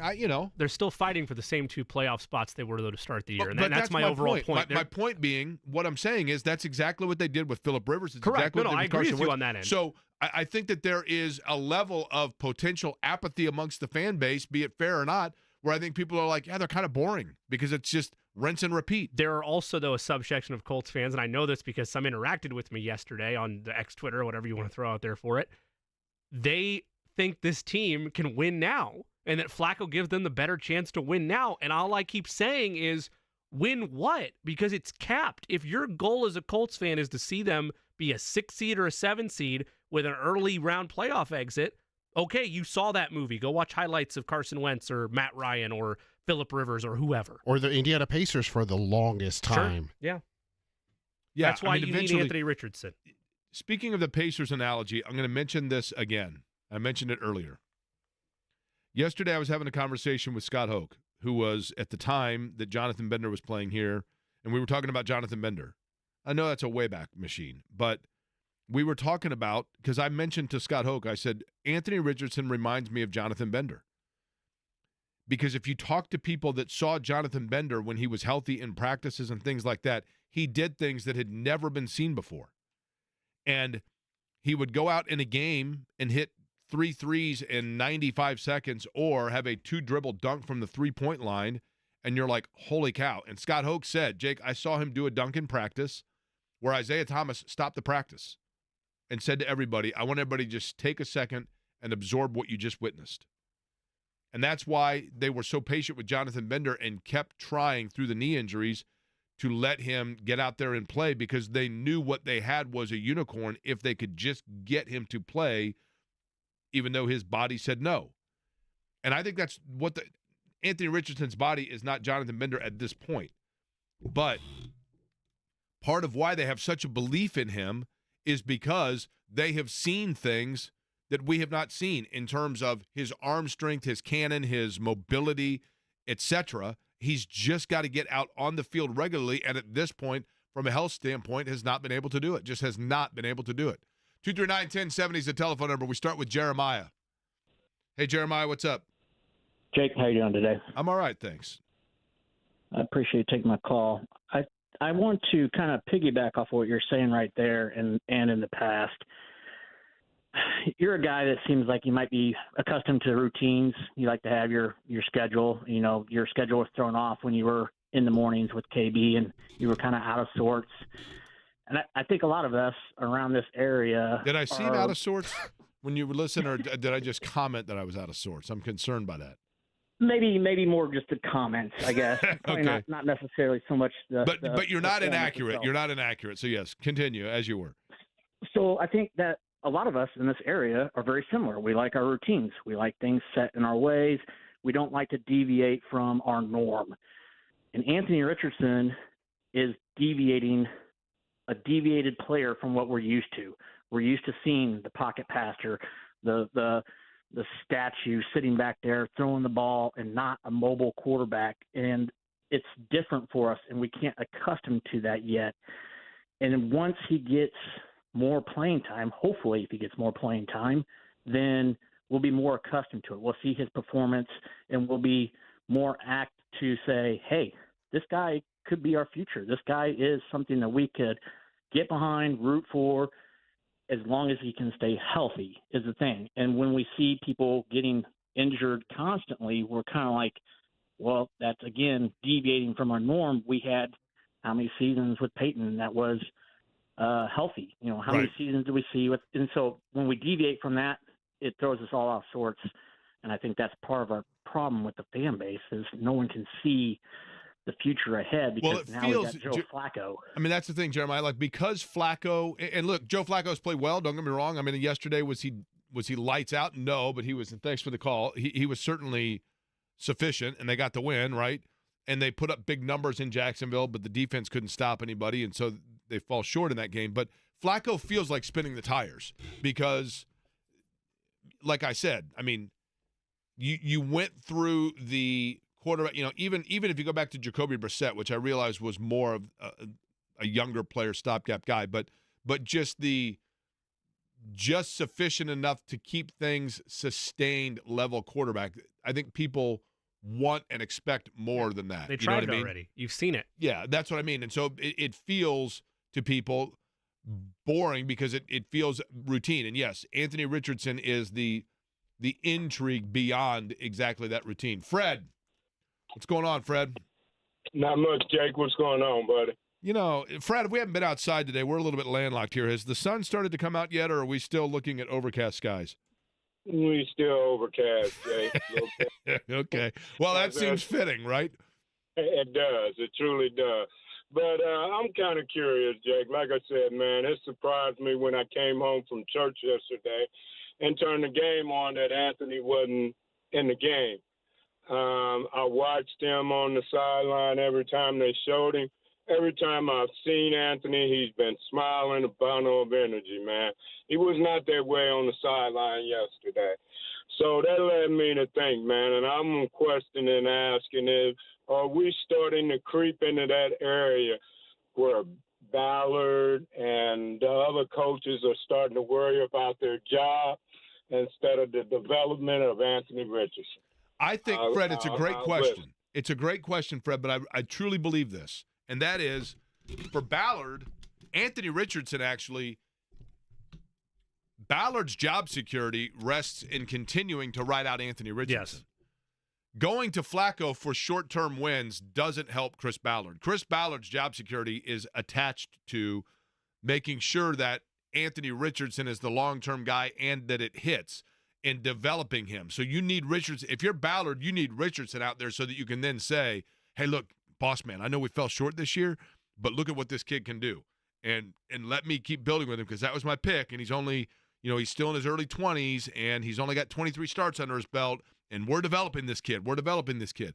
Instead of, if you go back to the drawing board with Joe Flacco and you say, boss man, you see, we basically just did Matt Ryan part deux, Carson Wentz part tres, part Phillip Rivers part quattro, then it's like, okay, well, then we're going to go ahead and I'm tired of this movie, and I'm going to go ahead and hit eject and go to a different app and pick another one. Matthew, you were looking for Halloween places to see Halloween decorations, and I'm telling you right now, Meridian Kessler go between like in the 40s and the 50s on Penn, Central, and Washington Boulevard, and there's some awesome Halloween decorations. But you have Colts observations, so go ahead. The platform is yours. Not feeling super well, so I apologize if I sound terrible. Do you need medicine brought by? Yes. What kind of medicine do you need brought by, Matthew? You need head cold? What do we got? Yeah, that. Okay, I'll bring by some cold meds. Okay. Although I think I might be on the list because one time I bought too much Sudafed, and so therefore they think I'm making meth. But I'll see if I still have any left in my allotment. All right, Matthew, what do you think of the Colts? Well, I hope I'm wrong, but Anthony Richardson is not the guy. Matthew, coming out swinging. Okay, now, and you believe that why? I'm not saying you're wrong. I'm not saying you're right. You believe that why? Admittedly, I pay less and less attention to the actual team because I'm busy with work. So I was pretty confused when I was at work and saw that he was a late scratch, which tells me Colts really don't believe in him. So I don't know why I'm supposed to believe in this team. Not that it matters because this season won't be remembered by anyone. Now, especially because of all your Sudafed, right? Listen, Matthew, let me tell you something. You might need some hot toddy, but I'll tell you that's some hot takes right there. I like it. It does feel like, but here's the thing. In terms of this season not being memorable, I'm going to go back to, I think that's by design. It was never intended this year to be a memorable season, Jimmy. It was about the and still is about the development of the quarterback. It just is. Yeah, I mean, look, I agree with the second half what Matthew brought up. I don't think this is going to be a memorable season. I agree with you, Jake, that there's reasons for why it's not going to be a memorable season, but I don't think that was an alarm bell, red flag of they've given up on him or they don't believe in Anthony Richardson. I believe they coddled him. I do. I think they want it to be perfect when he gets back out there and are worried about re-injury risk, and maybe rightfully so, but at some point, you need to just bite the bullet and throw him back out there. And if you wait another week or two, the gauntlet that's ahead of them, especially from a defensive standpoint, is not going to get any easier. I want him out there for Miami. Let him get tuned back up to life in the NFL after 2 weeks off. And then now you're getting real world. Okay, these are serious teams. These are other contenders that you may or may not think you belong in when you mention Houston, when you mention Detroit, etc., Minnesota. Get him in at this spot start against Miami and then see where the rest of the season goes from here. But don't have it be, oh, well, he's only 90% this week, so we're going to put Joe Flacco back out there. You're wasting time. Eddie, do you happen to have the breaking news sounder by chance?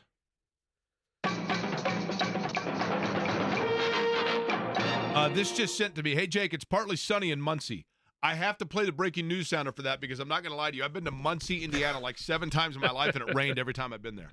Was it Literally every time I've been there. The London of the Midwest? I was in Muncie the first time that I went to Muncie for the Indiana Association of Student Broadcasters Broadcasting Award, where thank you very much, Mac Engel and I, and then also Adam Alexander and I, took home not one but 2 first-place broadcast trophies in 1991, and it rained the entire time. Actually, 1990, and it rained the entire time that we were there.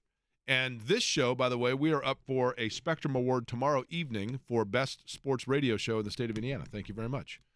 We are big time. That's right. We're a finalist for it, and we don't expect to win, but we are going to put down on the resume that we were a finalist, right? Would you say we have fit the bill of some teams that make the wild card? We're just happy to be here. That's correct. correct. We're just excited. That's right. That's exactly right. We are the Baltimore Orioles cute fella of radio. We're like, we didn't expect. We just were happy to be there. Okay, Ben. Hi, Ben. How are you? I'm doing well. How are you? I'm okay, thanks. It's a fun day. Again, it's weird because the Colts won, and yet it feels like we're getting things off our chest, which is weird. That's not enough credit for them. But your thoughts on the horseshoe? Well, I was at the game on Sunday, so happy to be down there in the sunshine and get a win. Did you go out on Broadway? So. Is the goalpost still in the river? That's right. Yeah. It was a good time. So did you go out on Broadway? I did. Start out at Jason Aldean's with mimosas. Okay. Now, Ben, just out of curiosity, are you a married fellow? I am. Okay, because that's did the wife go along with? She did actually. Okay, that's good so. because it's a smorgasbord down there. But I'm glad that that everything was good. And then, did you drive back after the game last night? We did. So we bit the bullet and left. Luckily, still riding the high, so I made the drive a little bit easier. Yeah, that's cool. Okay, so what'd you think?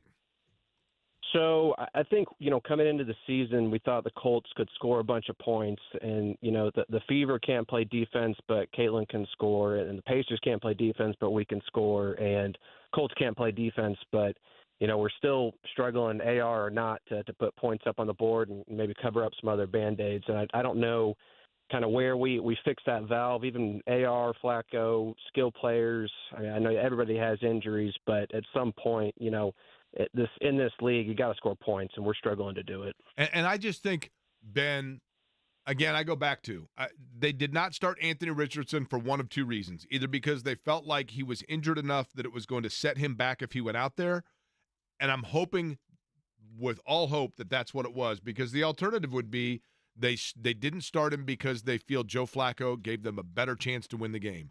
And if that is the case, which I don't think is the reasoning, if that is the reasoning, though, A, they would never tell us, and B, that's troubling because that means that they have already started to pivot from that. And I just think that would be that is no bueno, right? No bueno. Nick Cross at one time was leading the NFL in tackles, and he is scheduled to join us momentarily. The Colts safety up next.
David Bowie.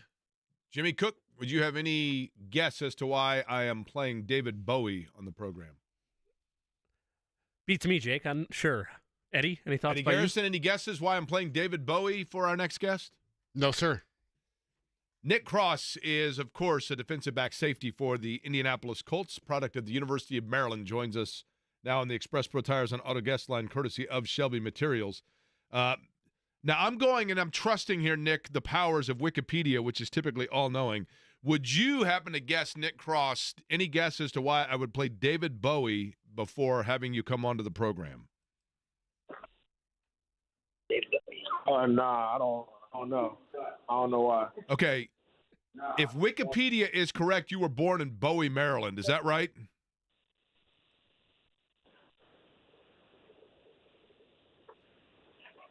Did I stump the panel or did we lose Nick Cross?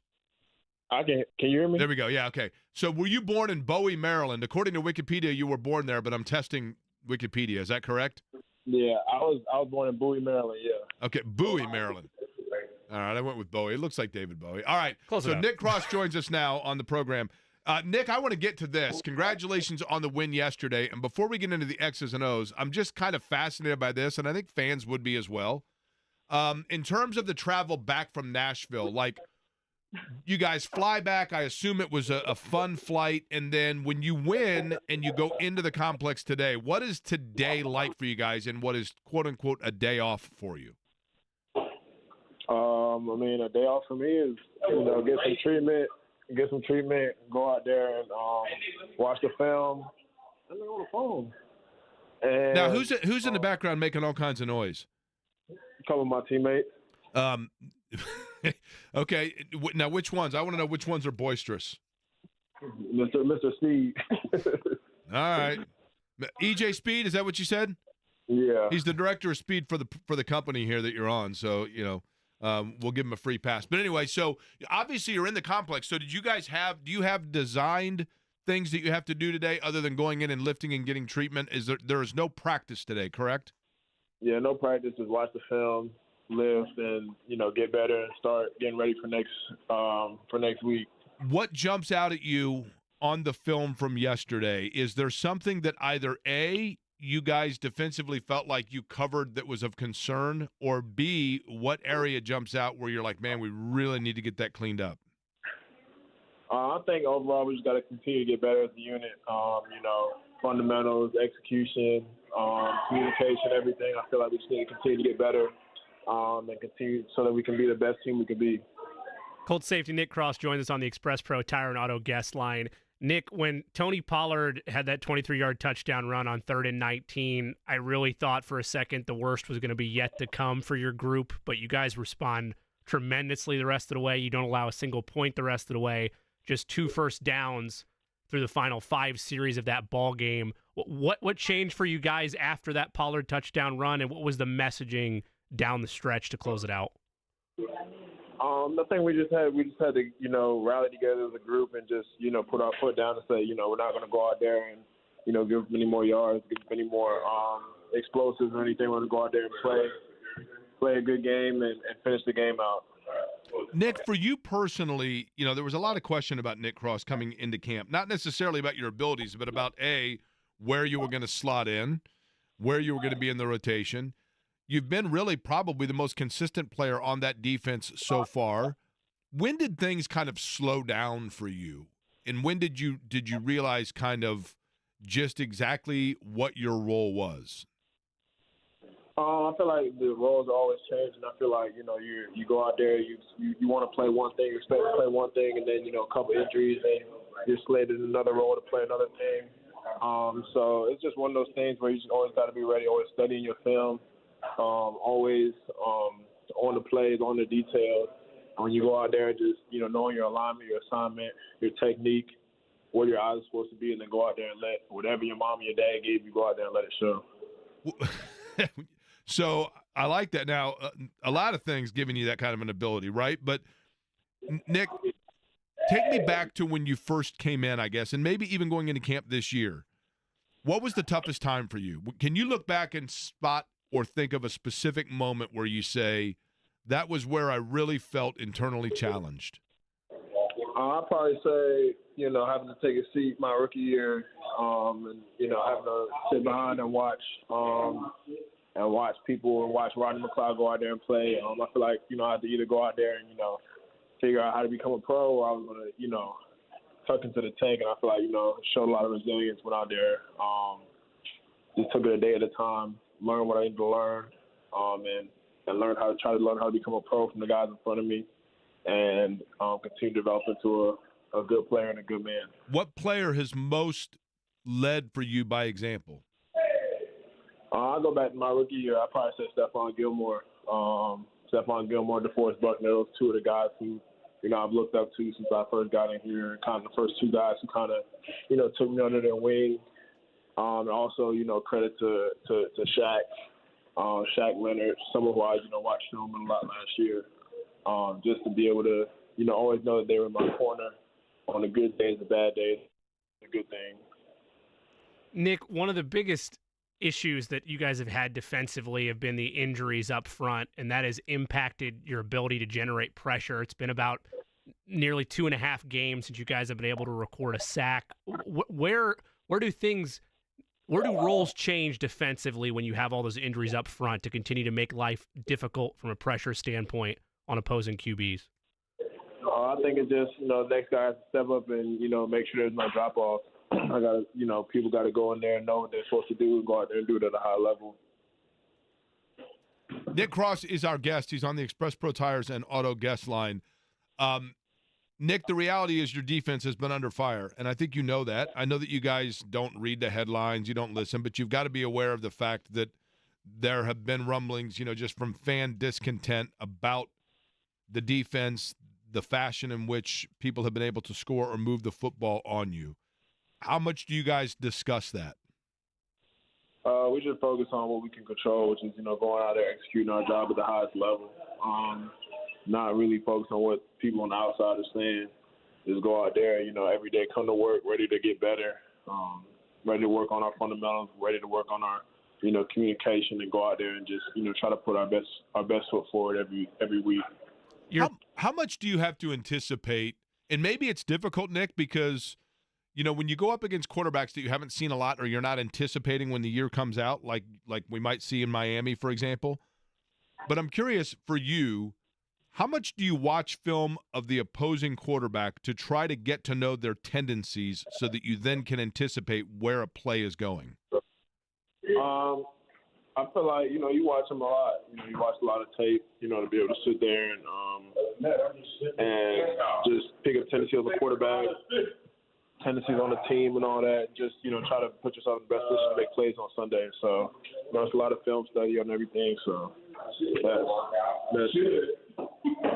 The Dolphins as a whole, they've had their own quarterback struggles throughout the year, but they still have explosive weapons, especially on the perimeter, guys like Tyreek Hill and Jalen Waddle. What goes into that matchup for you as you prepare for this coming Sunday against Miami? Just making sure we're on top of our details of our assignments, watch film on those guys. They're great players, great explosiveness in their offense. And, of course, they're going to be looking to get the ball.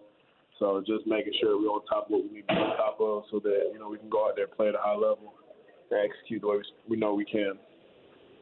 Nick, I've always thought Maryland is kind of underrated in football. I like their uniforms. They do like a different helmet seemingly every other week. You know what I mean?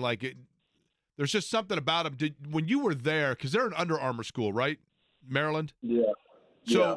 So based on that, because they do like different, they're kind of like Oregon in the fact that Under Armour kind of used them for that.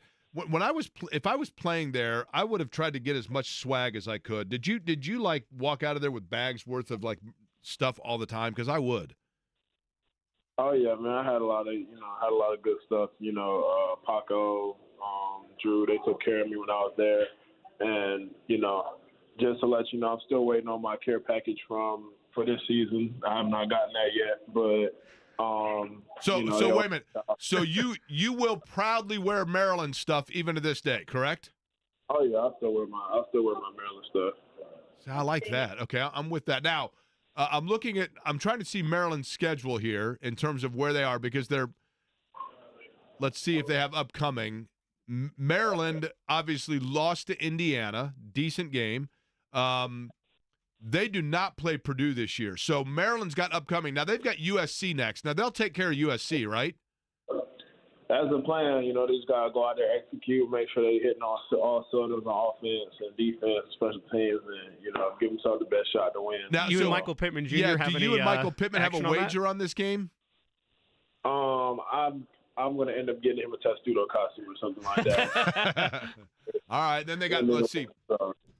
Minnesota, Oregon, Rutgers, Iowa, and Penn State, the remaining schedule. 2 in a row that the Terrapins have lost here. They got to get it turned around, Nick. Yeah, I know. I mean, I think, Coach Lott's never going to get it turned around, and they'll be able to come out and, continue to try to make it a successful season. Okay, I want to know this, too. You get back from, Nashville's obviously a shorter trip. You get back after a win. You get to go out in Indy and have a nice dinner somewhere to celebrate. What's Nick Cross's choice? Oh, man. The crib. I say go home. Might order some DoorDash, and that's really it. Watch the game, play the new boxing game, Undisputed, play that, and, just enjoy my relaxation. That's a veteran answer right there, Nick. A veteran answer for certain. All right, Terrapins, again, taking on USC on the 19th. That game, I think, is in Maryland, so we'll see what happens with Maryland there. And then, of course, Colts getting set for the Miami Dolphins. I guess last area of that, Nick, to get to is I think we have a pretty good idea. Now, I don't think Tua is going to go on Sunday, but generically speaking, when you have games where you're not sure what quarterback might be suiting up, how do you guys approach it? How big a curveball does that become? I mean, you got to prepare for both. You got to prepare for Tua. You got to prepare for whoever they might put in there in his place, and you just got to make sure you prepare for both. All right, Nick, we look forward to seeing what happens, of course, with the Miami Dolphins coming up on Sunday. Wish you the best of luck. I know you guys get back onto the practice field coming up on Wednesday, and we will see what happens, of course, over the course of the week. Appreciate the time, Nick. Appreciate it. All right, Nick Cross joining us on the Express Pro Tires and Auto Guest Line, and apparently like 7 other Colts joining us as well. Because it was noisy in there, right? I mean, if they were still in the weight room, maybe it was a group lift going on, Jake. Paul the mailman was trying to work in. Being set left. Exactly. Yeah, Paul was probably there. Paul's like, "Hey, can you help out here? I'm trying to get some lifting in." It is fascinating to prepare this week because the talking down in Miami is another week with Tyler Huntley learning Mike McDaniel's system that perhaps you'll get a little more stability than you've had in the last couple of weeks. Nothing near what Tua does, but they have so many talented weapons offensively that, Jake, it still surprises me how much Miami has struggled. Like, they still have good receivers. They still have, I mean, I know A-Chain is coming back from injury, but they still have the ability to run the football, and they just can't find any points, in part because of the quarterback position. Maybe Huntley has a week. Certainly for the Colts, you hope that's not the case. Yeah, there are weapons in Miami for certain, right? It is. Doesn't it feel like the Dolphins are just kind of circling the drain at this point, though? Like, because Tua's hurt, yes. That's what I mean. Feel that way going in. I mean, it feels like their season is lost at this point. And in Tua's case, Jimmy, let's be real. I don't know. Does he? If you were a family member or somebody close to Tua, and look, they're individuals, they're adults, I get it, but wouldn't you be starting to have a long conversation with them? I would, but this is the gray area of I'm trying to put myself into a spot, and yes, you at some point want somebody to save you from yourself, but also he has to be the adult in the room to be able to make that decision. I get it. If he's medically cleared, whenever that happens, I haven't followed the case regularly this time around, but I know he's not active currently. If he was cleared, yes, you want family to make sure he has a long conversation about it, but it has to be his choice. Still getting a lot of money there, right? Yeah. Definitely get a lot of money there. Just got paid this offseason.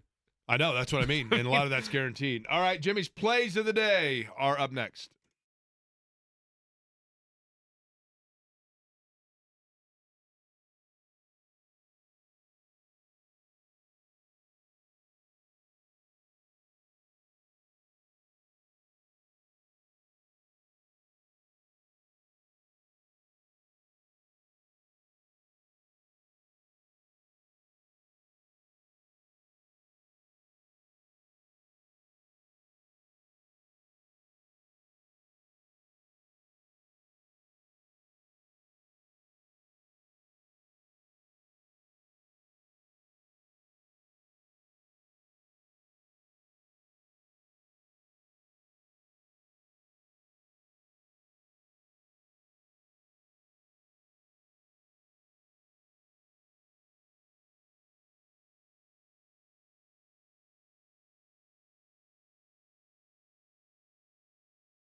Today's plays of the day brought to you by the fine folks at Greenfield Signs and Lighting. Greenfield Signs, a professional, comprehensive sign company with 2 locations in central Indiana. They'll take your signage ideas and take hold of the project from design all the way to delivery. Family-owned and managed business for more than 4 generations. You don't often get a second chance to make a first impression. Make the most out of your first opportunity by going with the folks at Greenfield Signs and Lighting. For more information, go to greenfieldsigns.com. Today's plays of the day focused on Game 2 of the NLCS, Game 1 of the ALCS, and, of course, Monday Night Football. We'll start first in baseball. First pitch 4:08 tonight. I will take under 8 total runs tonight between the Mets and the Dodgers. Sean Manaea on the bump for the Mets. He's been outstanding for them all year, and the Dodgers are going on, 30 scoreless innings as a pen or as a total staff without giving up a run. So it's remarkable. Playing the under there, under 8 on the total. 7:38 first pitch time between Cleveland and New York, Game 1 of the ALCS.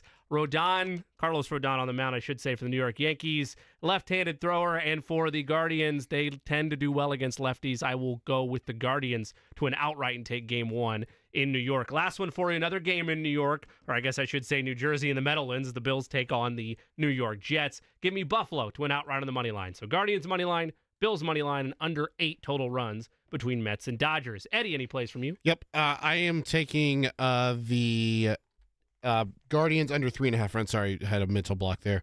I'm also taking Juan Soto over 1.5 hits plus RBIs plus runs. So that's a combination of he can have a home run and an RBI. There you go. That's 2. It's over. He singles. He ends up scoring. That's over. Boom, right there.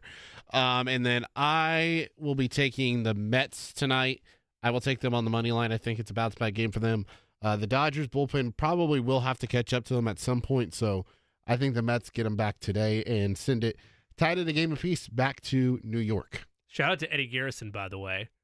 5-1 Eddie Garrison stands through his locks of the week on 1075thefan.com. Me and Nick Cotton Gym, yeah. They're both rolling. How about Mark Dykton yesterday had the score exact? He did. Locked it in. Eddie, we have a breaking news sounder. Go ahead with the honors. Shane Steichen meeting with the media right now as we speak, and he says, barring a setback, Anthony Richardson will play on Sunday. No decision yet on DeForest Buckner as to whether he is designated to return to practice this week. He is eligible because he's met his 4-game minimum of 4 games on injured reserve, so that'll be something to monitor as well. Okay. I'm going to be that guy. And I apologize for this, but I'm going to be that guy. This, to me, and I don't want to be this guy. I don't. I'm looking right at the camera. I don't want to be this guy.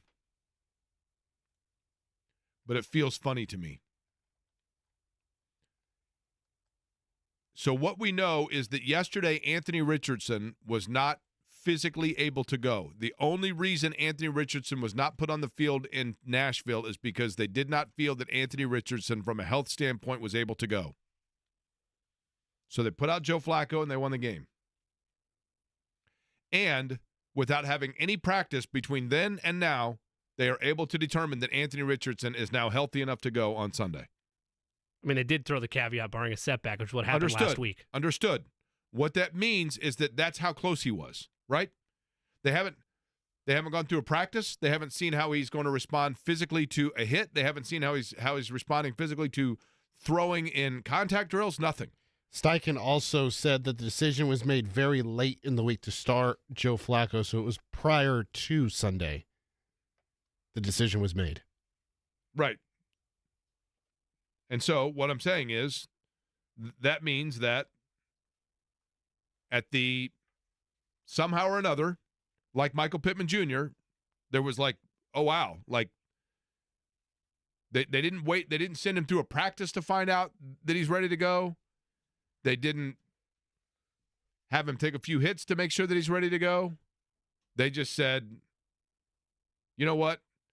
He's not ready to play on Sunday morning, but he's ready to play by Monday morning. Okay, so tell me this. Do you think part of it is them wanting to try to get out in front of any ambiguity in regards to who the quarterback is and like just have to firmly feel like they need to say, without a doubt, he's your starter? Probably. But again, I'm not saying it's reality, but perceptions become reality. And what they have to, what the Colts absolutely need to avoid is the perception that they start Joe Flacco over Anthony Richardson because they feel it gives them a better chance to win football games. Do you feel like we're there? Because I don't. I think they did it to protect Anthony Richardson. What I'm saying is that kind of thing, though, being able to, as soon as the game's over, go, okay, he's back. That leads you to think that they were like, you know what, like, we got a better chance if we go with Joe Flacco in this one, and then we'll go back to Anthony Richardson. I don't think it's any different than last week when he said that Anthony Richardson's the starter and Joe Flacco is their backup. I think it's just reaffirming a commitment and clearing the air on any potential confusion about whose starting job that is. Just a reminder, too, like comparing this to another situation, Derek Carr in New Orleans is missing 3 weeks. So, like, there could be some gamesmanship this entire time between the Colts and whomever they're playing of, hey, we're going to hide who's starting. So this right now surprises me a little bit. Right. I mean, Which part surprises you? The fact they're publicly saying that he's good to go? Yes, that they're already saying that he will play Sunday if he's healthy, barring a setback. If you're trying to do the whole sportsmanship, gamesmanship I don't think thing. they're trying to do that, though. I don't think they've ever been trying to do that. I think they're worried about their quarterback getting re-injured, and I would go as far as to say they borderline coddled him this past weekend. At some point, you got to throw him out there because Jake, you pointed out on Twitter, no one's ever 100%. Correct. I mean, that's my thing is... I think they put him as a bubble boy on Sunday. That's what I think happened. They got worried, and they were like, you know what? Don't want to roll the dice on a re-injury here. Let's give him one more week. No, it's the moops. It's the moops. I'm just telling you, like yesterday, if they felt like they didn't want him to go because he was not 100%, the reality is that if you are wanting to use a season for a quarterback to learn what it takes to be a quarterback in the National Football League, a huge part of the job requirement is playing when you're not 100%. And I'm not saying Anthony Richardson went to them and said, I don't want to play. I don't think that's the case at all. The only pass I would give, Jake, and you tell me if I'm wild for this or not, but with the oblique, if there is a risk of season-ending injury by playing him too soon, then I understand caution. Yes, because if the whole season is lost, everything's doomed. That is fair.